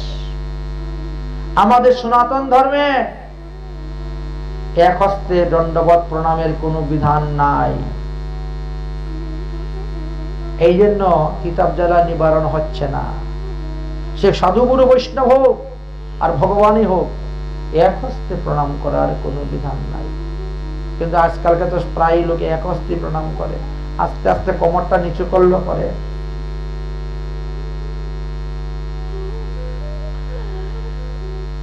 আপনার হাঁটু ব্যথা হলে হাত জোর করেন এরকম, জয় রাধে, বাস হয়ে গেল, শেষ। আপনাকে যে কোমর নিচু করে পায়ে ধরতে হবে বলতে কোনো কথা নয়। কিন্তু বিধি বিধান অনুসারে করো, অবিধি পূর্বক কেন করবেন? এই হলো আমাদের প্রথম দোষ, যার কারণে আমাদের পুণ্যটা স্থায়ী থাকে না, শূন্য হয়ে যাচ্ছে। দ্বিতীয় দোষ কি? বস্ত্র প্রবৃত্তি, বস্ত্র প্রবৃত্তং দেহস্তু নরং প্রণামতে মাং সেতোসো জয়তে মূর্খৌ সপ্ত জন্মানি ভাগিনী। কোমরের উপরে বস্ত্র থাকা সত্ত্বে কখনো সাষ্টাঙ্গে প্রণাম করা যাবে না। এই জন্য মহিলাদের সাষ্টাঙ্গে প্রণাম করা নিষিদ্ধ। একমাত্র পুরুষেরাই করতে পারবেন, কিন্তু পুরুষেরও কোমরের উপরে কোনো বস্ত্র থাকতে পারবে না। খালি গায়ে সাষ্টাঙ্গে প্রণাম করতে হবে। এত ভিন্ন যদি করেন, জাম্পার নিয়ে, জ্যাকেট নিয়ে, সোয়াটার নিয়ে, পাঞ্জাবি নিয়ে, গেঞ্জি গায়ে দিয়ে লম্বা হয়ে পড়ে যান, উল্টা বিপরীত ফল হবে। 7 জন্ম কুষ্ঠরোগগ্রস্ত হবেন। যতগুলা ধুলা আপনার বস্ত্রের মধ্যে লাগবে আর একটা একটা করে বস্ত্র থেকে ঝরে পড়বে, তত 1000 বছর নরকে বাস হইবে। এই জন্য প্রণাম করে উঠে কপাল ঝাড়তে নাই। কপালের মধ্যে ধুলা লেগেছে, ঝাড়বেন, তত 1000 বছর নরকে যাবে, স্বর্গে যাওয়া হবে না। হাতের কোণ ঝাড়বেন, হাঁটুগুলা ঝাড়বেন, ধুলা লেগে দরকারই নেই। 2 হাত জোর করে প্রণাম করো। লোক দেখানোর জন্য কি দরকার পঞ্চকে প্রণাম করার? তৃতীয় নিয়ম, সবামেতে প্রণামতে বিষ্ণু দক্ষিণে শিব শঙ্কর। প্রণাম যে করবেন, প্রণাম করতে গেলে বলছে সবামে ভবেতি বিষ্ণু, ভগবান বিষ্ণুকে বাম দিকে রেখে প্রণাম করবেন। মন্দিরে গেলে দেখবেন এটা কৃষ্ণ মন্দির, তাহলে মন্দিরটাকে বাম দিকে রেখে প্রণাম করবেন। এখন মাথা আপনার পশ্চিম দিকে যাক আর উত্তর দিকে যাক আর দক্ষিণ দিকে যাক, ওটা দেখতে যাবেন না। মানে পশ্চিম দিকে মাথা দিয়ে প্রণাম করবে, তাতে কি হয়েছে? শাস্ত্রে বলছে সবামে ভবেতি বিষ্ণু, তোমার বাম দিকে থাকবে বিষ্ণু, তোমাকে সেই দিকে তোমার প্রণাম করতে হবে। মাথা কোন দিকে যায় ওটা দেখতে হবে না। সবামে ভবেতি বিষ্ণু দক্ষিণে শক্তি শঙ্কর। মহাদেবের মন্দির থাকলে তাকে ডাইন দিকে রেখে প্রণাম করবেন। মহাদেব, দুর্গা, কালী এরা ডাইনে থাকবে, রেখে তুমি প্রণাম করবে। প্রণামশ্চ গুরুর অগ্রে। আর গুরু, সাধুগুরু, বৈষ্ণব আসলে একদম নাক বরাবর সোজা সুজি প্রণাম করো। গুরুদেবকে ডাইনেও রাখবেন না, গুরুদেবকে বামেও রাখবেন না, সোজা সুজি প্রণাম করবেন। এই নিয়মের ব্যতিক্রম যে করবে সে প্রণাম করেও ফল পাবে না। এই জন্য বলছে চ অন্যতা নিষ্ফলং ভবে। এই জন্য আগে দেখতে হবে যে প্রণামটা যে করতেছেন, প্রণামের বিধিটা ঠিক আছে নি। বিধিবিধান ঠিক নাই তো হবে কেমন করে আমাদের কল্যাণ, হবে কেমন করে আমাদের মঙ্গল? তাই প্রণাম করা সত্ত্বেও আমাদের মঙ্গল হয় না। বলে আর কি দোষ আছে আমাদের? বলে আরেকটা দোষ আছে, আমরা হুট করে ঠাকুর ঘরে ঢুকে যাই, হুট করে ঠাকুর ঘরে ঢুকে যাই। আর অধিকাংশ লোকের তো থাকার ঘর আর ঠাকুর ঘর একটাই, আলাদাভাবে ঠাকুর ঘর বানায় রাখে এমন লোক তো বড় কম। থাকার রুমে ঠাকুর থাকে, সূচি অসুচি, পবিত্র অপবিত্র কোনো জ্ঞান নেই, চলছে আসা যাওয়া, থাকা খাওয়া, ধুমধাম সবকিছু। কিন্তু শাস্ত্রে বলছে অকালে দর্শনম বিষ্ণু পুণ্যম পুরা কৃতৌ নষ্টম। অকালে ভগবানকে দর্শন করতে নাই। অকালে ভগবান দর্শন করলে এই জন্মের পুণ্য তো নষ্ট হবে, পূর্ব জন্মের যদি সঞ্চিত থাকে সেটাও নষ্ট হয়ে যাবে। অকালে, অকাল কাকে বলা হয়? শয়নকাল, ভোজনকাল আর স্নান শৃঙ্গার কাল। এই 3টি কালকে বলা হয়েছে অকাল। যখন ভগবানকে শৃঙ্গার করানো হয় তখন পূজারী একাই থাকবে, ওখানে গিয়ে কেউ ঢুকবে না, শৃঙ্গারের সময় দর্শন করতে নাই। 1 নম্বর। যখন ভগবান ভোজন করেন, ভোগ লাগানো হয়েছে, তখন ঠাস করে ঠাকুর ঘরে ঢুকতে নাই। যখন ভগবানের সময় শয়নের, তখন ঠাকুর ঘরে ঢুকতে নাই। মনে করেন দুপুর 12টা থেকে বিকাল 4টা পর্যন্ত ঠাকুরের বিশ্রামের সময়, রাত্রে 8টা থেকে ভোরে পরের দিন ভোর 4টা পর্যন্ত ঠাকুর বিশ্রামের সময়। এইগুলা যে মানবে না তার কাজ হবে না, তার কাজ হবে না। তাই বলছেন এই হলো আমাদের দোষ। আরেকটা দোষ আমাদের কি? আরেকটা দোষ হলো আমাদের, আমরা যেখানে যাব গিয়ে সবাইকে প্রণাম করব, এরকম কোন বিধান শাস্ত্রে দেন নাই। মনে করেন আপনি এই সভাতে এসেছেন, ভাগবত সভাতে এসেছেন, এইখানে একটা মাত্র প্রণাম করে আপনি বসে যাবেন। এখানে পৃথক পৃথক ভাবে সবাইকে চরণ ধরে প্রণাম করতে যাবেন না। ওই যে নামযজ্ঞ হচ্ছে, একটা মাত্র প্রণাম করবেন, করে বসে যাবেন, নাম যজ্ঞ আস্বাদন করবেন। পৃথক পৃথক ভাবে সবার চরণে ধরে প্রণাম করতে যাবেন না। এটা আমার কথা নয়, শাস্ত্রের কথা।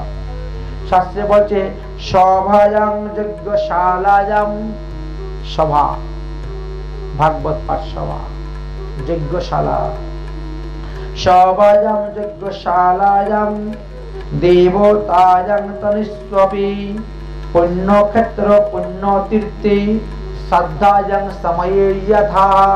এই যে ভাগবত পাঠ অধ্যয়ন হচ্ছে, শ্রদ্ধায়াং সময়ে যথা, ভাগবত পাঠের সময় একটা প্রণাম করে বসে যাবে, অন্যদিকে কাউকে প্রণাম করতে নাই। প্রত্যেকম নমস্কারনু হন্তিং পুণ্য পুরাকৃতম। এই যে 5টি স্থানের কথা বললাম, এইখানে যদি গিয়ে একটু সবাইকে প্রণাম করে, তাহলে তার এই জন্মের পুণ্য নষ্ট হবে, পূর্ব জন্মের পুণ্য নষ্ট হয়ে যাবে। এই জন্য নিষেধ। আর আমরা বেশি ভক্তি লাভ করতে চাই, বেশি পুণ্য লাভ করতে চাই, এই জন্য প্রথমে গিয়ে গুরুদেবের পাটা ধরলাম, ধরে মাথায় নিলাম, গুরুদেবের চরণ ধুলাটা নিয়ে এখন শ্বশুরের চরণে লাগাইলাম। শ্বশুর মশাই আছেন না, গুরুকে প্রণাম করাবো, শ্বশুরকে প্রণাম করতে হবে, এই জন্য গুরুদেবের চরণ ধুলি নিয়ে শ্বশুরের চরণে লাগাইলাম। তারপরে আমার মাথায় নিলাম, শ্বশুরের চরণ ধুলি নিয়ে শাশুড়ি চরণে লাগাইলাম, শাশুড়ি চরণে তারপরে নিলাম, তারপর শাশুড়ি চরণটাকে ধুলি নিয়ে এখন স্বামীর চরণে নিয়ে দিলাম, তারপর সেখান থেকে একটু নিলাম। পুণ্য বেশি কামাবো, এই জন্য গুরুকে প্রণাম করবো, বৈষ্ণবকে প্রণাম করবো, শ্বশুরকে, শাশুড়িকে, স্বামীকে। কিন্তু শাস্ত্রে বলছে যে না, গুরুদেব যখন সামনে আছেন তখন অন্য কাউকে প্রণাম করতে নাই, করতে নাই। যদি করা হয় তাহলে এই জন্মের পুণ্য ফল নষ্ট হবে, আর পূর্ব জন্মের পুণ্য ফল নষ্ট হবে। দুঃখটা কি এমনি পাচ্ছি? না জেনে ধর্ম করবেন কেমন করে? ধর্ম কর্ম করতে গেলে আগে তো তার বিধিবিধানটা জানতে হবে, আর বিধিবিধানটা জানাবে কে? শাস্ত্র জানাবেন, ভাগবত জানাবেন। এই জন্য বলা হয়েছে ভাগবত ধর্ম হলো শ্রেষ্ঠ ধর্ম। এইবার কি বললেন? अग्रे पृष्ठे समाभागे समीनम गर्भ मंदिरे जप होम नमस्कारम कुरजानम केशवालये। আরো একটা দোষ আমাদের। কি দোষ? আমরা ঠাকুর ঘরের ভিতরে ঠাকুরকে প্রণাম করি, সম্পূর্ণ নিষিদ্ধ। ঠাকুর ঘরের বাইরে এসে ঠাকুরকে প্রণাম করতে হবে, ঠাকুর ঘরের ভিতরে প্রণাম করা যাবে না। যদি তোমার জায়গার অসুবিধা হয়, তুমি ভিতরে একটা পর্দা সিস্টেম করতে হবে। পর্দার দ্বারা, যেমন এটাকে একটা ঘরকে দুই ঘরে বিভক্ত করেছি, সেই রকম সিস্টেম করতে হবে আপনার। ঠাকুর ঘরের ভিতরে যদি কেউ প্রণাম করে, ঠাকুর ঘরের ভিতরে যদি হোম যজ্ঞ করে, ঠাকুর ঘরের ভিতরে বসে যদি জপ করে, নিষেধ অন্যত্র। এই জন্য এখানে লেখা আছে অগ্রে পৃষ্ঠে বাম ভাগে সমীপে গর্ভ মন্দিরে জপ হোম নমস্কারং। তিনটা, জপ করা নিষেধ, হোম করা নিষেধ, আর নমস্কার করা নিষেধ ঠাকুর ঘরের ভিতরে। কি হয়? কুরজাত কেশবালে পড়লে পরে পূর্ব জন্মের পুণ্য ফল নষ্ট হয়। এই জন্মের তো নষ্ট হবেই হবে, পূর্ব জন্মের পুণ্য ফল নষ্ট হয়। এবার আরেকটা বিধানের কথা কি বললেন? পরিক্রমা। পরিক্রমা, হয়তো আপনি কোথায় গিয়েছেন কারোর সঙ্গে পরিক্রমা করতে, যাই না আমরা? অনেকে বৃন্দাবন পরিক্রমা করতে যায়, অনেকে পুরী ধামে যায়, অনেকে বা নবদ্বীপে যায়। পরিক্রমার দল রওনা হয়েছে, আপনিও রওনা হয়েছেন। তারা হয়তো এক মন্দিরে ঢুকে মন্দির দর্শন করে বেরিয়ে চলে যাচ্ছেন, আর আপনি পিছিয়ে গিয়েছেন। আপনি কি করেছেন? কোন রকম একটা পরিক্রমা দিয়ে চলে যাই। মন্দিরের ভিতরে গিয়ে আপনি মন্দিরে একটা পরিক্রমা দিয়ে চলে গেছেন, আপনার লোকসান হবে। কারণ বিষ্ণু মন্দিরকে 4 বার পরিক্রমা করতেই হবে। সময় থাকলে 4 বার করো, নাহলে একবারও করিও না, প্রণাম করে চলে যাও। একবার করে দৌড় মেরে চলে যাবা, দল ধরতে হবে না, দল তো চলে যাচ্ছে, তার থেকে না করাই ভালো। কারণ এটা আমার কথা নয়, শাস্ত্রের। শাস্ত্রে বলছেন একং চন্দ্রী, হ্যাঁ চন্দ্রীকে একবার পরিক্রমা করা যায়, মা কালী একবার পরিক্রমা করা, চন্দ্রীকে দুর্গাকে একবার পরিক্রমা করা, এটা দোষ নেই।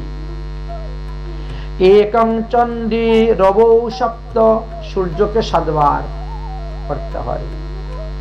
তিসরি গণনায়ক, গণেশকে 3 বার। চত্বারো কেশব দদ্যাৎ, কৃষ্ণ মন্দির, রাম মন্দির, বিষ্ণু মন্দির 4 বার পরিক্রমা করতে হবে। শিবে অর্ধ প্রদক্ষিণা, মহাদেবকে আধা পরিক্রমা, অর্ধ পরিক্রমা, তবেই আপনি পরিক্রমার যথার্থ ফল লাভ করতে পারবেন, না হলে লাভ করতে পারবেন না। তাহলে এবার কি বুঝলেন ভগবানকে প্রণাম করার কি মাহাত্ম্য, কি ফল বুঝলেনটা কি? এই জন্য আমাদের মহাজনগণ বলছেন কৃষ্ণ জিনকা নাম হে, गोकुल जिनका धाम है, ऐसी भगवान को बारंबार प्रणाम है, ऐसी श्री भगवान को बारंबार प्रणाम है। তাহলে কাকে প্রণাম করবেন? ভগবান শ্রীকৃষ্ণকে প্রণাম করবেন। তাহলে ভগবান শ্রীকৃষ্ণকে প্রণাম করার কি মহত্ব শুনেছেন? আমার কাছে করতাল দাও, না ঝুনঝুনিটা দাও।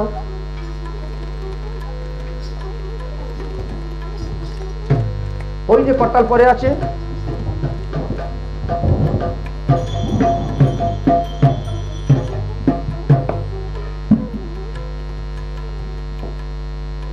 ঠান্ডাটা ভালোই পড়েছে। হ্যাঁ, সাউন্ড কম দাও, সাউন্ড কম দাও, এটার বেশি বেশি সাউন্ড হয়ে যাচ্ছে। কৃষ্ণ জিনকা নাম হে, গোকুল জিনকা ধাম হে, কৃষ্ণ জিনকা নাম হে, गोकुल जिनका धाम है, ऐसी श्री भगवान को बारंबार प्रणाम है, ऐसी श्री भगवान को बारंबार प्रणाम है।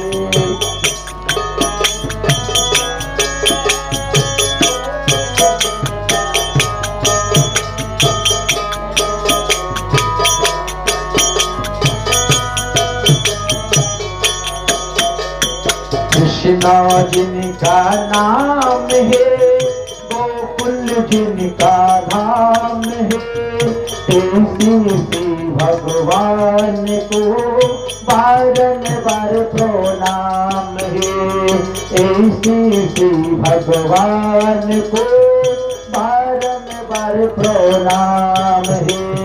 कृष्ण जिनका नाम,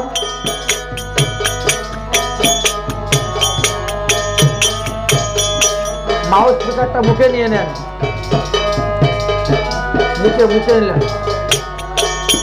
जो सोदा जिनका मैया है, नंद जो पैया है, जो सोदा जिनका मैया है, नंद जो पैया है, ऐसी श्री भगवान को बारंबार प्रणाम है, ऐसी श्री भगवान को बारंबार प्रणाम है।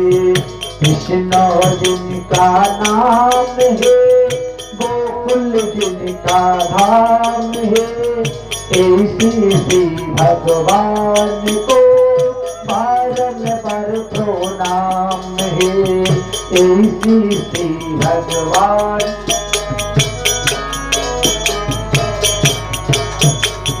लट लट दादी माखन खायो, ग्वाल बाल संग धेनु चरायो। लट लट दादी माखन खायो, ग्वाल बाल संग धेनु चरायो। ऐसी सी भगवान को बारंबार प्रणाम है। ऐसी सी भगवान को बारंबार प्रणाम है। कृष्ण जिनका नाम है, गोकुल जिनका धाम है। ऐसी सी भगवान को बारंबार प्रणाम है। ऐसी सी भगवान को बारंबार प्रणाम। बोलो कृष्णचंद्र भगवान की, वृंदावन धाम की, राधा रानी की जय जय।